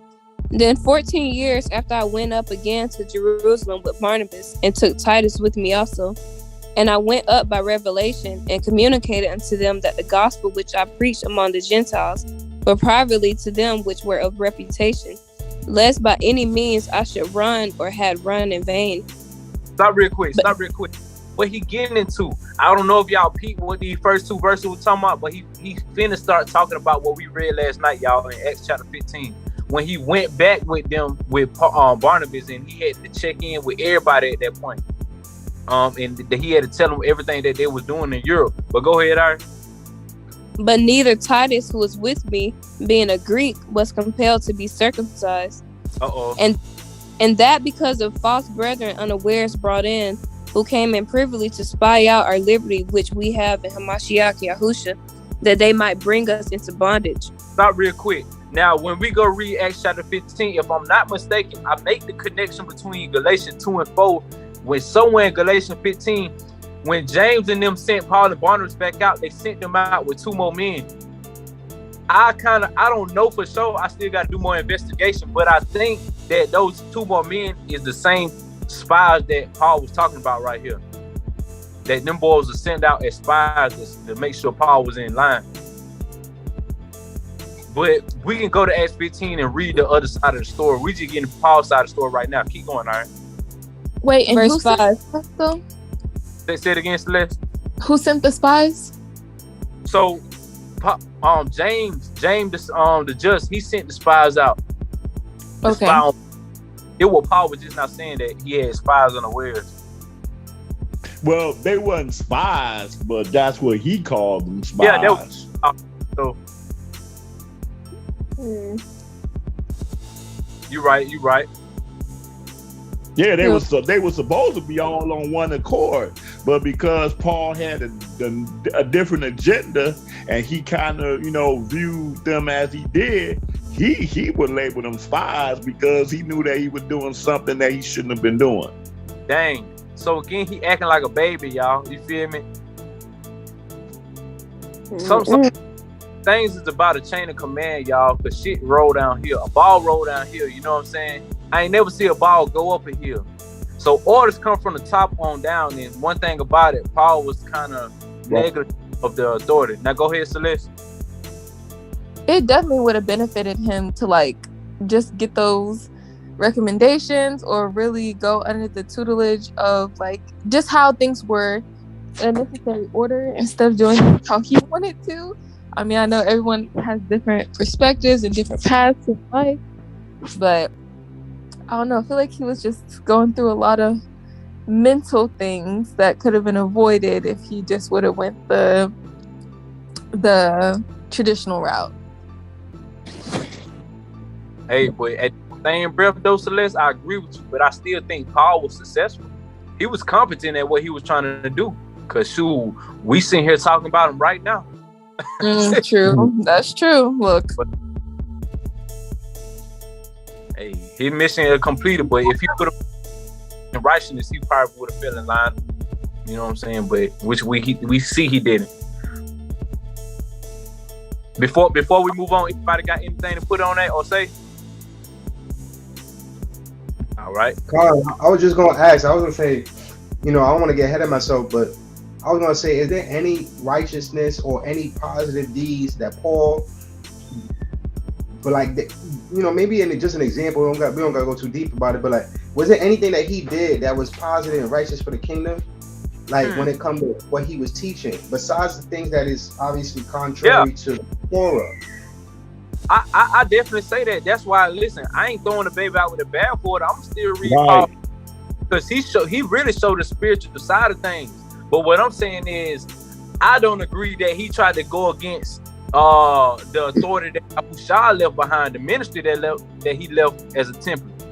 You know what I'm saying? But Paul definitely, he was an intellectual dude, and he definitely had showed the spiritual side of things. That's why I still read his letters for sure.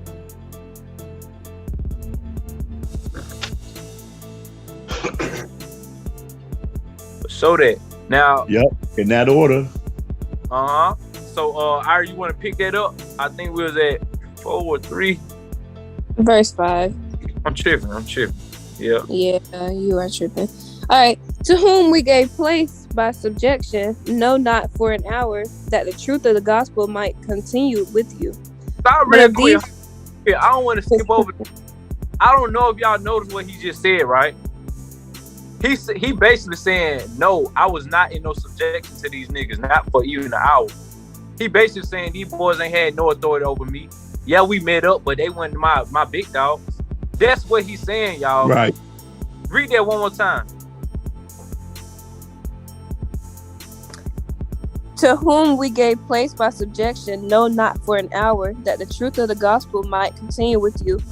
But of these who seemed to be somewhat whatsoever they were, and make it no matter to me, Yahuwah accepted.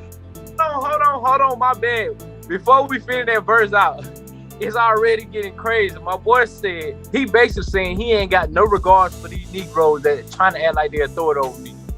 Do anybody see what we just read? My bad, read that verse again, Ira.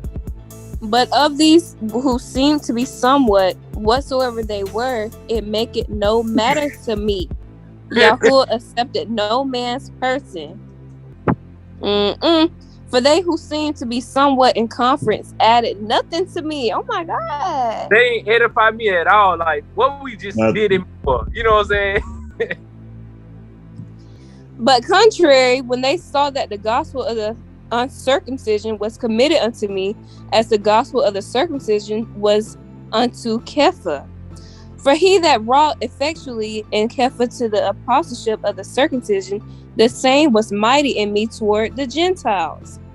But when James, Cephas, and John, who seemed that ain't even true. That statement you made ain't even true. Peter was not assigned to just teach Israel. That I don't see where that's written in the scriptures anywhere. Matter of fact, if that was the case, he would have never been sent to Cornelius. Right, Acts 10. No cap. But at the same time, it's like, like you say, that's clear agenda. I mean, nothing but clear-cut agenda when you always have to, you can't even speak what you're supposed to be speaking without trying to throw somebody else under the bus. I mean, it's like anybody with common sense could see that and can see that spirit and be like, man, what is it? So now we supposed to be looking at these guys as fools because the one that taught us the truth is, looked at them like that. It's like this was just straight up division that he was preaching. Definitely. Cause he could have just said what he had to say instead of like you said, trying to throw somebody. Say what you gotta say. Don't throw nobody under the bus, man. Like, right. Bro, that's just a spirit that, man, that's a bad spirit. That's hate in your heart towards your brother. Right. To want to do something like that instead of go talk to him personally and be like, bro. Man, but I understand how we got up to that point of hate. Like, If we put ourselves in them boy position, like that's why I keep telling y'all the apostles at this point, what we reading, they wasn't just no regular old humble and meek dudes. They was really like the mob, like they was the mafia. They were calling shots for real and really putting Paul in the check. But on the other end, Paul had Gentiles like authority on his side in certain situations. So it really a war like going on. And the reason why I'm bringing this up also too, because then it's a can of worms we got to open up about the New Testament. And you feel me? I don't like speaking about this too much, but like, you feel me? In regards to this, like, we got to understand, like, this Aramaic gospel I be reading from y'all, like, it really kind of show you that what happened at these councils when they canonized certain things, that they rejected everything that came from the apostles. They only took from things like Paul's writings and everybody who was affiliated with Paul, y'all. But I ain't gonna get into that right now. I pick it up where we just left off about these pillars. We finna see how James, Kepha, John the pillars. Read that verse 9. And when James, Cephas, and John, who seemed to be pillars, perceived the grace that was given unto me, they gave to me and Barnabas the right hands of fellowship, that we should go unto the heathen, and they unto the circumcision. Now, is that true, y'all? Is that true? I don't think so, no. Listen, it's true. They sent them out with Barnabas, but guess what? Remember, Kepha, he was the apostle of the Gentiles. So, like, it's not just about Paul, like he making it seem like he the only one that carried keys to the Gentiles. The matter of fact, in the grand scheme, all of Israel is. We the Kohanim, y'all. But anyway, keep going. Right. Only they would that we should remember the poor, the same which I also was for to do. Stop real quick, my bad. That verse 10, he said that only they would go teach and go deal with the poor. But remember what James gave a decree. He said more than just about dealing with poor. He said to abstain from the pollution of idols, from blood, from fornication, and from things strangled. You feel what I'm saying? Last night we went over what all them things meant, but go ahead. But when Kepha was come to Antioch, I withstood him to the face, because he was to be blamed. For before that certain came from James, he did eat with the Gentiles, but when they were come, he withdrew and separated himself, fearing them which were of the circumcision. Stop real quick. So now Paul finna tell a story about what happened between him and Kepha or Peter. Now, we don't know if this story is fully true, because we just getting Paul's side of it, y'all. And he making accusations against Paul. Remember how James and them, they was dead serious about not eating flesh offered to idols, not eating with anybody but themselves. You feel me? That was keeping the Torah. So this is a heavy accusation saying that he was eating with Gentiles. You feel me? So go ahead, read that again. For before that certain came from James, he did eat with the Gentiles, but when they were come, he withdrew and separated himself, fearing them which were of the circumcision. And the other Jews dissembled likewise with him, insomuch that Barnabas also was carried away with their dissimulation. This also showing the authority of James. When James stepped in, like, everybody get right, you feel me? But go ahead. But when I saw that they walked not uprightly according to the truth of the gospel, I said unto Kepha before them all, if thou being a Jew, live it after the manner of Gentiles, and not as do the Jews, why compellest thou the Gentiles to live as do the Jews? So now making an accusation against Peter, saying like, Peter, you a hypocrite. Like, you ain't really walking upright for real. You act like the Gentiles. Know what I'm saying? And we don't know if it's fully true or not, y'all. We getting Paul's side of the story, and we can obviously tell that Paul had a certain agenda. Now, like I said, I can't show y'all. Matter of fact, hold on real quick. My bad. Listen, we gonna hop back on it. But wait, I want to show y'all something real quick. In the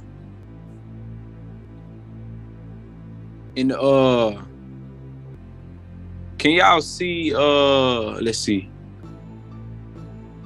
Y'all can see the screen a little bit. So this in the Clementine homilies. It say the opposition to Peter unreasonable.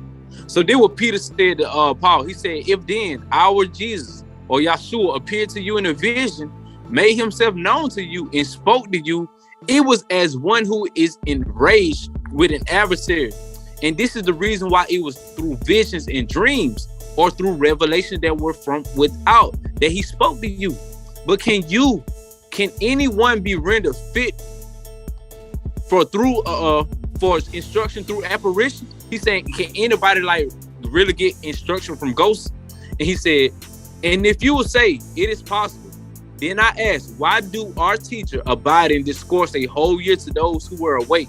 And how were we able to believe your word? Peter basically saying, like, how am I supposed to believe you, Paul? He said, when you tell us that he appeared to you, and how did he appear to you? When you entertain opinions contrary to his teachings. But if you were seen and taught by him and became his apostle for a single hour, proclaim his utterance, interpret his sayings, love his apostles, because it's clear that he didn't love his apostles, y'all. Peter saying, if you really about this life, love his apostles, contend not with me who company with him. For in direct opposition to me, who am a firm rock, the foundation of the church, you now stand. If you were not opposed to me, you would not accuse me. See, listen, this Peter again clapping back when Paul was trying to accuse him. He said, if you were not opposed to me, you would not accuse me and revile the truth proclaimed by me, in order that I may not be believed when I state what I myself had heard with my own ears from the master, as if I were evident. Huh? I'm sorry, man. I be talking to myself, but yeah, go ahead. Oh, my bad. As if I were evidently a person that was condemned and in bad repute. So Paul speaking on Peter, and Peter, this is clapback. He said, but if you say that I am condemned, you bring an accusation against Elohim, who revealed the Mashiach to me, and you inveigh against him who pronounced me blessed on the account of the revelation. But if, indeed, you really wish to work in the cause of the truth, learn first all from us what we have learned from him. Why? Because they actually was with him. And become a disciple of the truth. Become a fellow worker with us. So we see here Peter offered Paul to come learn under them. Paul later didn't take that offer, y'all. Go ahead, Shakir.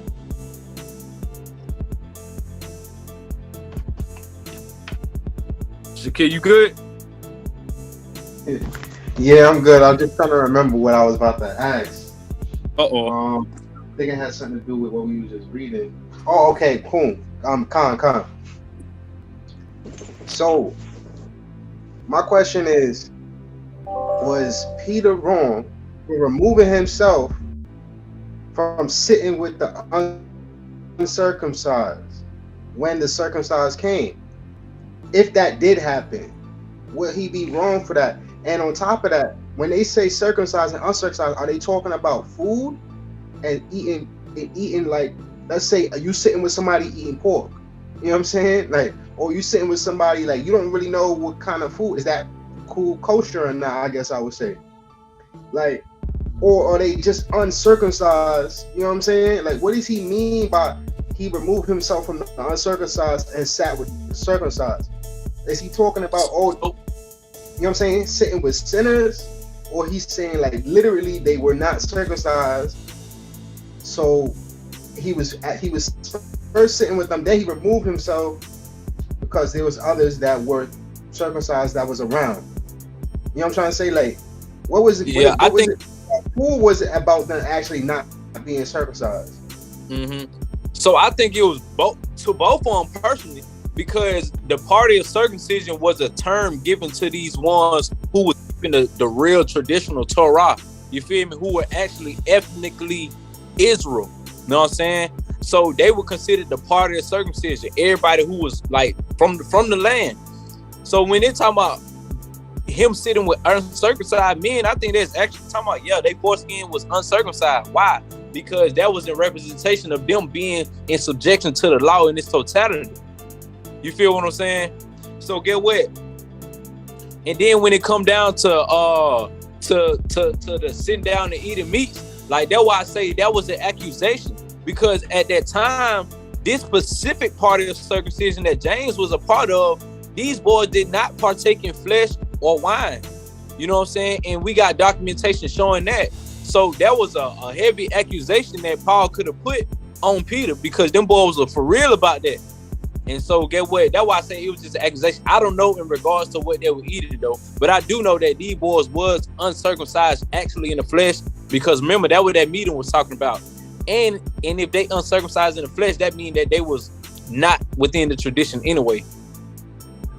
Hey, I do think I recall Peter. I'm gonna say dwelling. I don't know for how long, but you know. And I think James and a couple of other disciples or apostles came, and he ran. He fled away from them boys.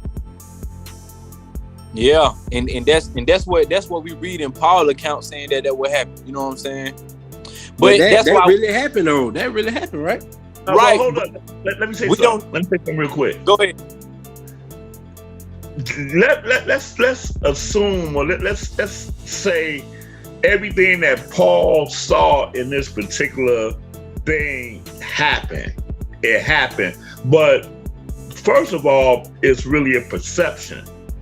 It'll be just like us sitting in class, right? Like we sitting in class or whatever, and then I see somebody like Moray Kazak come in the door. Like, you know, me and Moray Kazak, we close. So I'm gonna get up and I'm gonna greet my brother and be like, "Oh, hey, what's going on?" Whatever, you know. And then, but somebody sit outside like, "Oh, okay, he was sitting with us."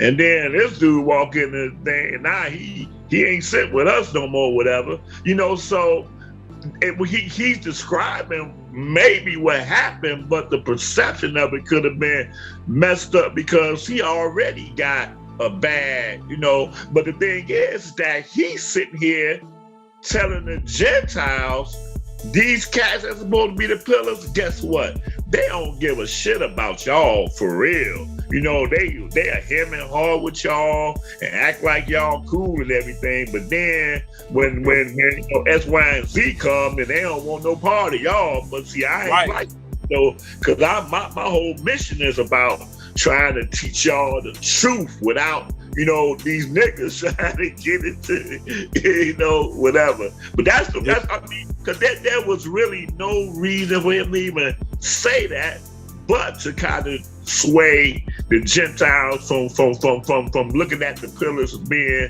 who they are. Right, because we do got to keep in mind, he was definitely sending this letter to a specific Gentile people in Galatia. Now, but look, Terry, now, just to say what you just said, whether it happened or not, that's why I went to the Clementine homilies when I just turned my camera around and show. I just showed how Peter was speaking about that in one of these first century AD writings from an early church historian around that time. So get what? Peter, we got records showing that Peter was speaking about this, saying like, Paul, bro, you putting your mouth on me, you know that ain't what happened. You know what I'm saying? Wow. So, hey, the whole thing deep, bro, and like I'm saying, we still surface level with it, y'all. Can't lie. But what you finna say, Terry? Nah, I was just in agreement, but I wanted to say, the account that I'm referring to, you know, my knowledge toward the whole situation very shallow. But look though, my account that you know what I'm talking. I know you know what I'm talking about. Paul wrote that happened to him in the KJV. Yeah, Galatians. A letter to the Galatians. Okay. Now look, Irie. Listen, y'all. We're gonna finish that chapter 2 out real quick. Irie, what we left off at? You remember verse 14 or something? 15. Yeah, run down on that. We finna run through the rest of chapter 2, and then we're gonna start trying to slow the train down. Oh yeah, actually we are at verse 14. But when I saw that they walked not uprightly according to the truth of the gospel, I said unto Kepha before them all, if thou being a Jew livest after the manner of Gentiles, and not as do the Jews, why compellest thou the Gentiles to live as do the Jews? We who are Jews by nature, and not sinners of the Gentiles, knowing that a man is not justified by the works of the law, but by the faith of Yahushua HaMashiach. Even we have believed in Yahushua HaMashiach, that we might be justified by the faith of Hamashiach, and not by the works of the law. For by the works of the law shall no flesh be justified. But if while we seek to be justified by Hamashiach, we ourselves also are found sinners, is therefore Hamashiach the minister of sin? Elohim forbid. For if I build again the things which I destroyed, I make myself a transgressor. For I through the law am dead to the law, that I might live unto Elohim. I am crucified with Hamashiach. Nevertheless I live, yet not I, but Hamashiach liveth in me. And the life which I now live in flesh, I live by the faith of the Son of Elohim, who loved me and gave himself for me. I do not frustrate the grace of Elohim, for if righteousness come by the law, then Hamashiach is dead in vain. Wow. All right. Boom. All right. So now we did. So I hope everybody up to speed of what we got going on, right? We read through Galatians 1 and 2 just then, you feel me? And we saw Paul's side of the story in regards to how he felt about the apostles. And we saw him utterly disrespect these boys. Not only that, he put a curse on them boys. It was straight beef and drama, y'all. We saw the static. It got gangster in there real quick. Now what finna go on now? Since we finna hold Lauren, what's happening? So listen, we finna hold accountable Paul in regards to his story when he got converted and got his revelation, y'all. We're gonna be real brief on this. I just want to read the 3 different stories about it. Let's go to Acts 9 real quick, y'all. Let's start out in Acts 9. Celeste, you'll throw that in there. Acts 9 and 7. We're gonna read Acts 9 and 7 for the first comparison. Yeah.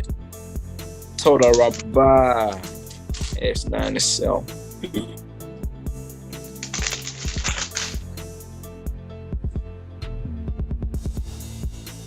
Now the contradictions come in. The contradictions come in when it talked about what the men was doing while Paul was having this revelation or this spiritual vision. Now let's read about what the men were doing in Acts 9 and 7. Let's do it. And the man which journeyed with him stood speechless, hearing a voice, but seeing no man. So and right Saul here, arose. No. We're gonna one line all these. I'm gonna tell you which one we ain't gonna read the whole thing. So Acts 9 and 7, we see that the men heard a voice, y'all, and they saw no man, but they were standing up, y'all. So keep in mind, Acts 9 and 7 said they heard no voice. I mean, they heard a voice, but they saw no man. Now let's go to Acts 22, read verse 9. It's gonna contradict because Acts 22 finna say something different. The men all of a sudden they did see a light, but they ain't hear a voice. But let's read that. And they that were with me saw indeed the light and were afraid, but they heard not the voice of him that spake to me. Mm-hmm. Go to verse 11. Hold on. And I said, what should I do, master? And the master said unto me, arise and go into Damascus, and there it shall be told thee of all things which are appointed for thee to do. And when I could not see for the glory of that light, being led by the hand of them that were with me, I came into Damascus. All right, stop real quick. I'll notice in Acts 22 and 9, on the contrary, it said, and they were with me and saw the light and were afraid, but they heard not the voice. In the previous verse, they didn't see nothing, but they heard something. All right, so that's a contradiction. It's small variations. But look, let's go to Acts 26 and see what it say here.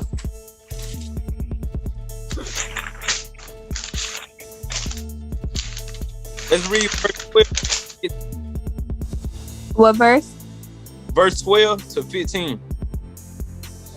Whereupon, as I went to Damascus with authority and commission from the chief priest, at midday, O king, I saw in the way a light from heaven, above the brightness of the sun, shining round about me and them which journeyed with me. And when we were all falling to the earth, I heard a voice speaking unto me and saying in the Hebrew tongue, Saul, Saul, why persecutest thou me? It is hard for thee to kick against the pricks. And I said, who art thou, master? And he said, I am Yahushua, whom thou persecuted. So now notice what the men did in this verse, in this scripture. It ain't say too much about whether they saw or heard, but it did say they all fell to the ground. in the previous two verses, they were still standing. They said while they were yet standing. But now these, I just wanted to show the three different contradictions in regard to his revelation story. Now, remember I said, if he was on verse 48, the investigators would have been like, "It's too many loopholes in your story, my boy." You feel what I'm saying? Hey, but listen, that's just me being dramaed out. I really ain't had to show that, but I just thought it was cool. You feel me? Hey, but listen. So to get back on track real quick, y'all got them three contradictions right there. Somebody don't lie. Listen, we finna talk real quick, and then when we go over these next few verses, we finna start closing out, y'all. You feel me? Anybody got anything to say or speak about real quick? Okay, no, but this has just been really interesting. Like I never would have. I mean, I've been learning bits and pieces, but this is making it all very cohesive. Yeah, that's a good word too. Making it come together, boy. Full circle. Listen, we're here to talk about the identity of Paul. Listen, let's go to Acts, y'all. Well, we are already in Acts. Let's go to Acts 22 and verse 25, y'all. Acts 22 and verse 25.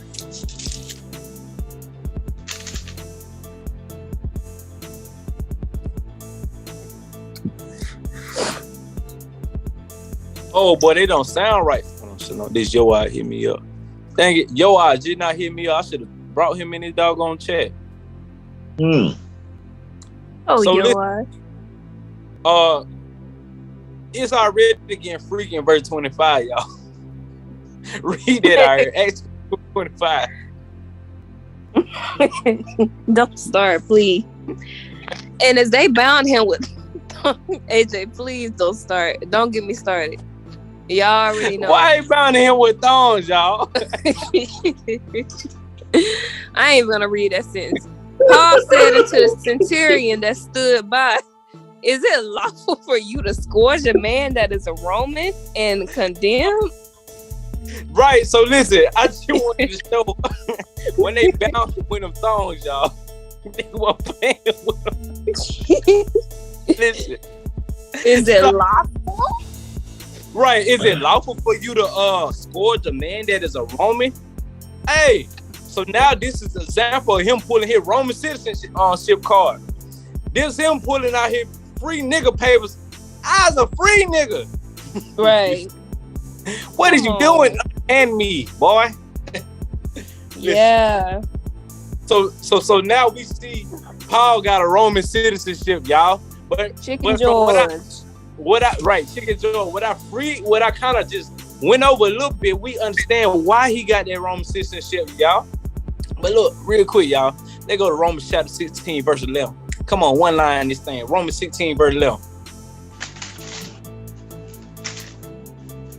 I can't believe they bound that man with them thongs, though, bro. Stop. Ay. Romans 16:11. Herodian. Oh boy. All right. Salute Herodian, my kinsman. Greet them that be of the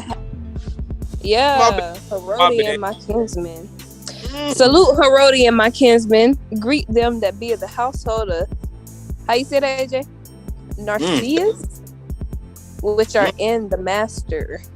But listen, y'all, I wanted just to highlight that part where it says, salute Herodian, my kinsman. Let me share my screen real quick, y'all.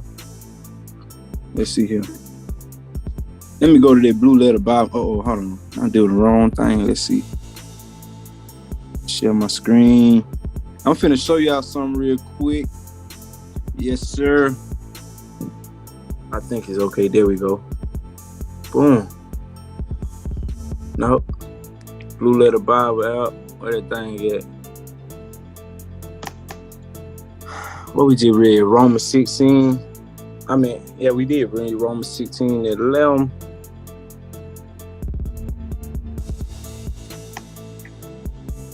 So listen, y'all. Let's see what kinsman mean, y'all. I'm just curious. I didn't know they had the linear in there. Yep. So guess what? That Greek word that they use, syngenes, whatever that is, y'all, sunganes, whatever. Anyway, listen, of the same kin. Akin to, related by blood. So guess what? We can see how this man was related by blood. Let me stop sharing my screen here real quick. He said out his own mouth that he was related by blood to the Herodians, y'all. And whether or not we want to say he was related by blood or not, or it was him being in the same nationhood with them, which is why I'm still investigating that matter, whether he was related to the Herodians or not. Because he also said he was a Benjamite. But also we got on record how Herod and them was trying to claim that they was Israelites as well, y'all. So it seemed like it was a theme for Edomites to claim Israelite heritage, being that we came from the same background. We the same people almost. Now check this out. The thing about this, y'all, look at this. Hold on, I stopped sharing my screen. I meant to keep sharing it. Remember who I said Herod, anybody remember who I said Herod daddy name was? His daddy name was Antipater, y'all. And Antipater, he saved Julius Caesar from being killed. So at that point, Julius Caesar, he made a decree that all the bloodline descendants of Antipater and his son Herod was gonna have Roman citizenship. You feel me? Throughout their generations. Not only that, they was gonna have the benefit of the inner circle of the Roman authority. This is historically proven, y'all. I would go to the documents to show that, but that's some leg work for y'all. But anyway, with that being said, for example, Herod got in trouble where he killed a lot of Israelites, but he got out of trouble because Julius Caesar came down there and was like, oh no, that's my boy Antipater's son. Unhand him. You feel me?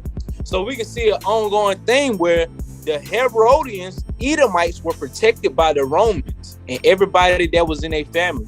Now, this go to show why Paul could have had that Roman citizenship, y'all. Now, let me show y'all something when I share my screen real quick. Yes, sir. This is a family tree that I found of the boy Antipater. Y'all can see my screen? Yes. Close family of Costa Bar B. Antipater. Yes, sir. Look who we have from Herod the Great, y'all. Y'all see Herod B.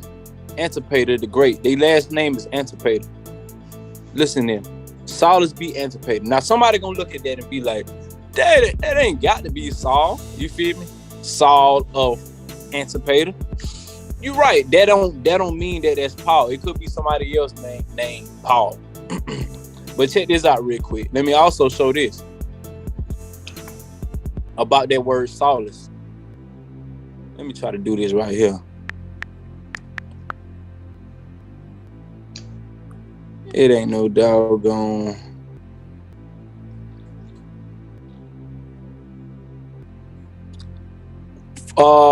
Fun fact though, real quick. Y'all know why Paul's name was Paul? No. Terry, you taught me this. What was Paul identified as? Like, what he looked like? Let me see what his name is. Terry, you heard? Yeah. That's the question again. What did Paul? What he looked like to people? What they said he was? I don't know, G. I forgot that one. My dendrites in my brain, and I'm short fused like a mug right now. Oh Lord. Remember they said Paul. Hold on, real quick. I'm looking for something. Paul said. They say that Paul was a short man. Oh, yeah. That's what Paul mean, y'all. Hold on, let me make sure I show that real quick. Paul, he looked like he was a short man. He had little man syndrome. Yeah. So that's exactly the problem with him. Little man syndrome. I was trying to put a finger on it. He definitely did have little man syndrome, definitely. Yeah. Listen, that's just a little fun fact. That take I away think the from what I scripture was said doing. he was small in stature, but his spirit was real big. Like he would be screaming at folks. You know what I'm saying? listen. So check this out. I did listen. I didn't mean to go that for real. But also Paul the word Paul could not be describing his actual height, but him trying to make himself meek. You feel me? Like humble himself down by saying he's small a little. I don't know. But remember, that was his converted name. But listen, Saul. Imagine his short little self screaming at people on the side of the street. I was like, oh, he's so cute. Oh my goodness. So listen. Listen, y'all. Saul is be anticipated. Y'all see that, right? Saul is the same word as Saulus. Can y'all see right there in that strong definition where it say Saulus? Yeah. Yes, sir. It's the same. It ain't no different. It's the same doggone word. You feel me? Somebody might be like, well, let's say Saulus. But now, listen. That don't mean that it could be very well be another Negro named Saul. It could be another Negro named Antipater and Herod and all this and that too. But this right here just a strike against that, showing how he could be blood related to Herod, because this is Herod's daddy family tree, and Saul is within that, y'all. Know what I'm saying? I just had to make sure I showed that. Show that. Did it stop sharing? Okay, bet. So with all that being said, listen, I ain't gonna tear it too much longer on none of that. In regards to him being a Herodian or not, that's something for a deeper study and investigation that we would have to do. But that would kind of explain his connection with the Roman Catholic Church. Why was he so palatable and digestible to them? Why he had plugs and connections? Why, when you read in certain scriptures, he was talking to the secretary of Julius Caesar? You know what I'm saying? What kind of connection this man had? Mm-hmm. This would explain why we see 14 of his epistles in the New Testament, but you barely see any of James, Peter, and John.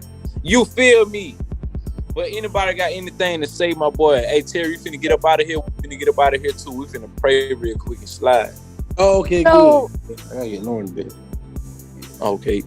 So AJ, this wasn't necessarily just like a Paul roast session. It was more like a y'all like gotta see it for what it is and stop idolizing the Bible type thing. You know what I mean? Yes. This is exactly what I'm doing. That we need to start looking at it in reality and not be looking at, oh, well, listen to the Bible, I must gotta go by it. You feel me? Yes, we gotta go by what the witnesses say within the Torah and the Navim. You know what I'm saying? I would like to go into more detail in a later meeting of like the Council of Nicaea, like, and even before them, like, just the whole construction of the Bible and, putting together these things, coming up with different names, Jesus Christ and whatnot. Because I think that's interesting too. Yeah, for sure. Why y'all love Brother Paul again? What'd you say, Jay? Yeah. I was like, why y'all love Brother Paul again? Like, I know we just trying to understand Paul. Yeah. What you say, Josiah? No, I was thinking about the whole thing, the history that happened between, I believe that's between what we're reading now and Constantine, was that character called Marcion. Oh, did you look him up? Yep. Marcion. He the one that invented the word. Go ahead. He the one that invented the word canon, y'all. You feel me? Marcion. Mm-hmm.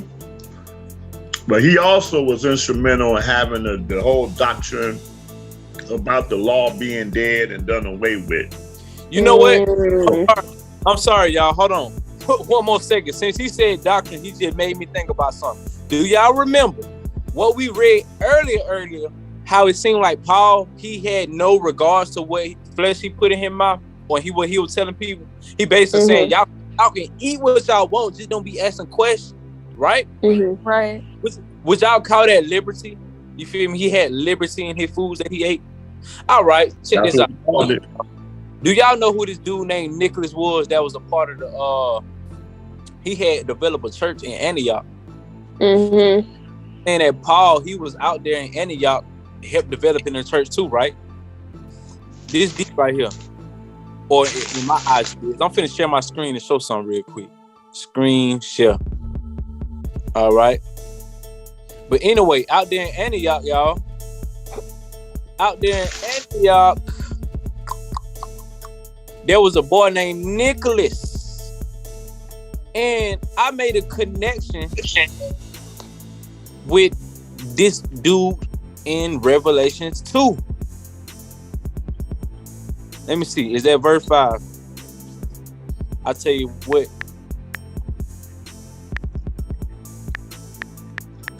I think that's how you spell it.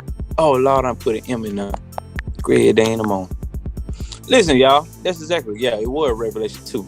So listen, y'all see this where it say, but this thou hast, that thou hatest these are the Nicolaitans, which I also hate. Listen, he said the Nicolaitans, and I was trying to figure out what is the Nicolaitans. And then I started to think about this boy named Nicholas that started a church in Antioch. When you do your research and your scholarly historicity, you feel me? You understand that it was a boy named Nicholas that started a church, and this what led into Christianity, y'all. This what started Christianity on the slick. This nigga named Nicholas. But let's see what about this boy named Nicholas. When you scroll down, hold on, let me back by the other. I can't remember what that other scripture was. Oh yeah, your verse 2, verse 15. So listen, it also say, so hast thou also them that hold the doctrine of the Nicolaitans, which thing I hate. So the Most High said through John the Revelator 2 times that he hate the doctrine of the Nicolaitans. Let's look above that. It say, verse 14, but I have a few things against you, because thou hast hurt them that hold the doctrine of Balaam, who taught Balak. This was the prophet and the king that tried to curse Israel when we was in the wilderness, y'all. Who taught Balak to cast a stumbling block before the children of Israel, to eat things sacrificed unto idols. Mm-hmm. Listen, y'all, this is crazy. This is a crazy connection. Hold on. I'm still sharing my screen. I just wanted to see y'all faces, but yeah, all right. Listen, so in the wilderness, Balak and Balaam tried to curse us, but every time the curse happened, it got reversed around. Now, what's going on? It seemed like these curses had ended up catching back with us in some kind of way. It seemed like when the children of Israel were dealing with the Moabites and dealing with so many people, we had learned sacrificing. We learned so many things. You feel me? And we was communing with them. With communion, you be eating and having festivals. This would lead into your sinning, y'all. We kind of read about it last night. So look, it say who taught Balak to cast a stumbling block before the children of Israel, to eat things sacrificing to idols and to commit fornication. What did we read last night in the day, y'all? That James gave a decree and he told Paul to say. Did not James tell Paul? He said, tell these people to not be eating sacrificed idols. He said, tell these people to not be doing fornication. Now, this is what James stood for. He said, don't be doing these things. But guess what? On the flip side, these curses was a stumbling block. This is how people got stumbled. They got stumbled through eating sacrifices. And they got stumbled through fornication, spiritual and physical fornication. Read up under. So hast thou also them that hold the doctrine of the Nicolaitans, which thing I hate. So let me click on this. Let's see what the Nicolaitans is, y'all. Let's see. The Nicolaites. Look, first off, Nicolaitans is the destruction of the people. How get destroyed? We get destroyed on a daily basis by things we put in our bodies, what we watching, what we smelling, what we hearing, y'all. Look, it say a sect mentioned in Revelation 2 and 6 and 15 who were charged with holding the error of Balaam, casting a stumbling block before the church of Elohim by upholding the liberty of eating sacrifice to idols, as well as committing fornication. Who else, do y'all know, upheld the liberty of not caring about whether it was sacrificed or not, y'all? Brother Saul Paul. Right. Oh, my bad, Shakir. I ain't see your hand up. Speak on it.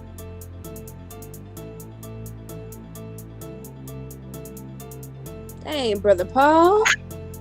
Con. I was from my study yesterday. It was mentioned about this man named Clement or something like that, right? Yeah. He's the man that mentioned in Philippians chapter 4, verse 3. And to my understanding, this is a guy that's connected to Paul, right? Or Saul. And this is also likely the same man that was the bishop that became the bishop of the church after Paul and Peter were martyred in Rome. Right? And this is a guy named Clement, that was one of the first apostolic leaders within the Roman Catholic Church. Like, I think he was a pope. His name was Clement too, if I'm not mistaken. So my question basically is this the same man that studied under Paul that went into the Roman Catholic Church to lead and teach the same doctrines that Paul was teaching? Ooh.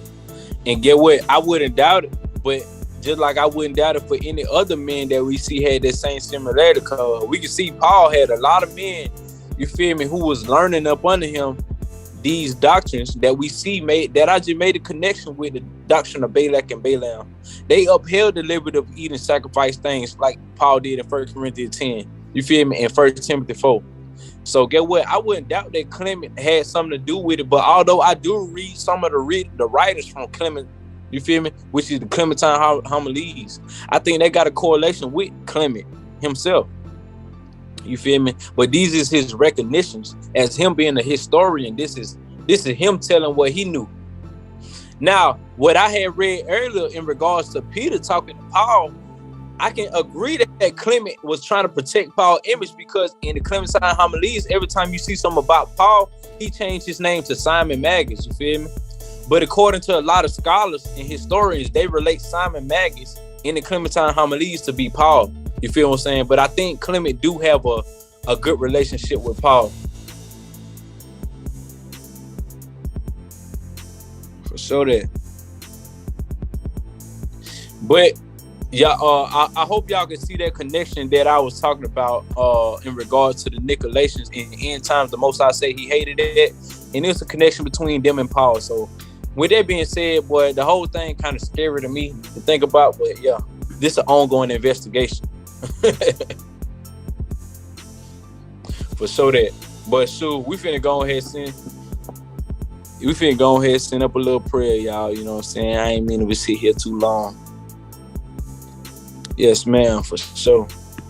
In face east, we gonna go ahead and do it, bro. Anybody got anything to say before we on anything in a minute?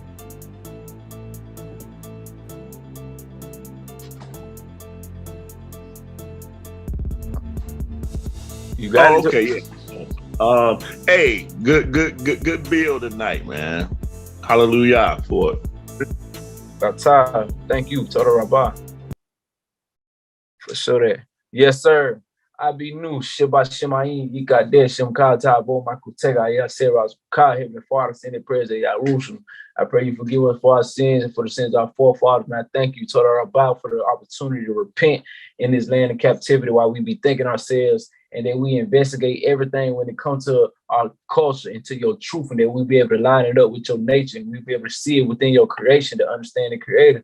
I pray that you continue to allow us to have a build and an edification and a fellowship. And I thank you for the fellowship that we can get out of the ones around us, and that we continue to be a reflection and made in your image, Heavenly Father, that we be the Kohanim that you created us to be, and that you remember the promises of the covenant that you gave to Abraham, Isaac, Yaakov, Enoch, Methuselah, and on down, Heavenly Father, all the righteous forefathers that walked upright in your truth, that crossed over from their carnal man to their spiritual man, allowing us and giving us the temple to do so as well, so that we as a whole be the Messiah and the Mashiach, and we follow under the temple of Yahushua. I pray that you continue to send your Malakim HaKodesh and camp about us, and that we be in fellowship and a mutual ministering with the Holy Watchers, and that You also send your Ruach HaKodesh to dwell inside of our temples, and you continue to walk with us. Heavenly Father, continue to protect and provide for us, to be a shepherd over your flock. And all these things I pray through the Ruach HaKodesh to make intercession for anything that I may not know what to say. I say, Torah Rabbah, Melech HaOlam. In your Yikadesh Shemka, I pray, hallelujah. Hallelujah. Torah. All right. You know, I think a good topic would be, I don't know next, but just the Holy Watchers. I haven't learned much about that. I know that you guys seem to be well versed on it, but I haven't really learned much about it. Okay, bad. We can jump down on that too. The Holy Watchers, some of them celestial beings, but you know, we try not to tarry too long on that, because like Uriel told Ezra, boy, we don't even know what's in the deepest part of the ocean. Yeah. But get what? From what you know about the Holy Watchers and even the Malachim HaKodesh, we can speak on that for sure. Okay. Toda. Bless.